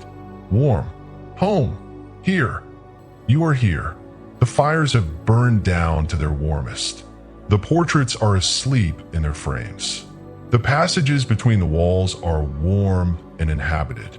The room that is difficult to remember has given you something you'll find later at exactly the right time. Hufflepuff's garden is leaning toward the door. Ravenclaw's study is lit. Gryffindor's cold chamber is quiet. And the Slytherin room, the one with no surviving description, is simply there, doing what it does, for whoever needs it. The castle knows your name. The room is accumulating. The warmth is 1,000 years deep, and you are in the middle of it. Everything lost is in a room somewhere, gently placed. Everything needed has been provided. Everything said in these walls is still vibrating very softly in the stone. And you warm, breathing home are adding your quiet to it. The most ordinary and extraordinary thing. A person in a place that loves them. At rest. At last.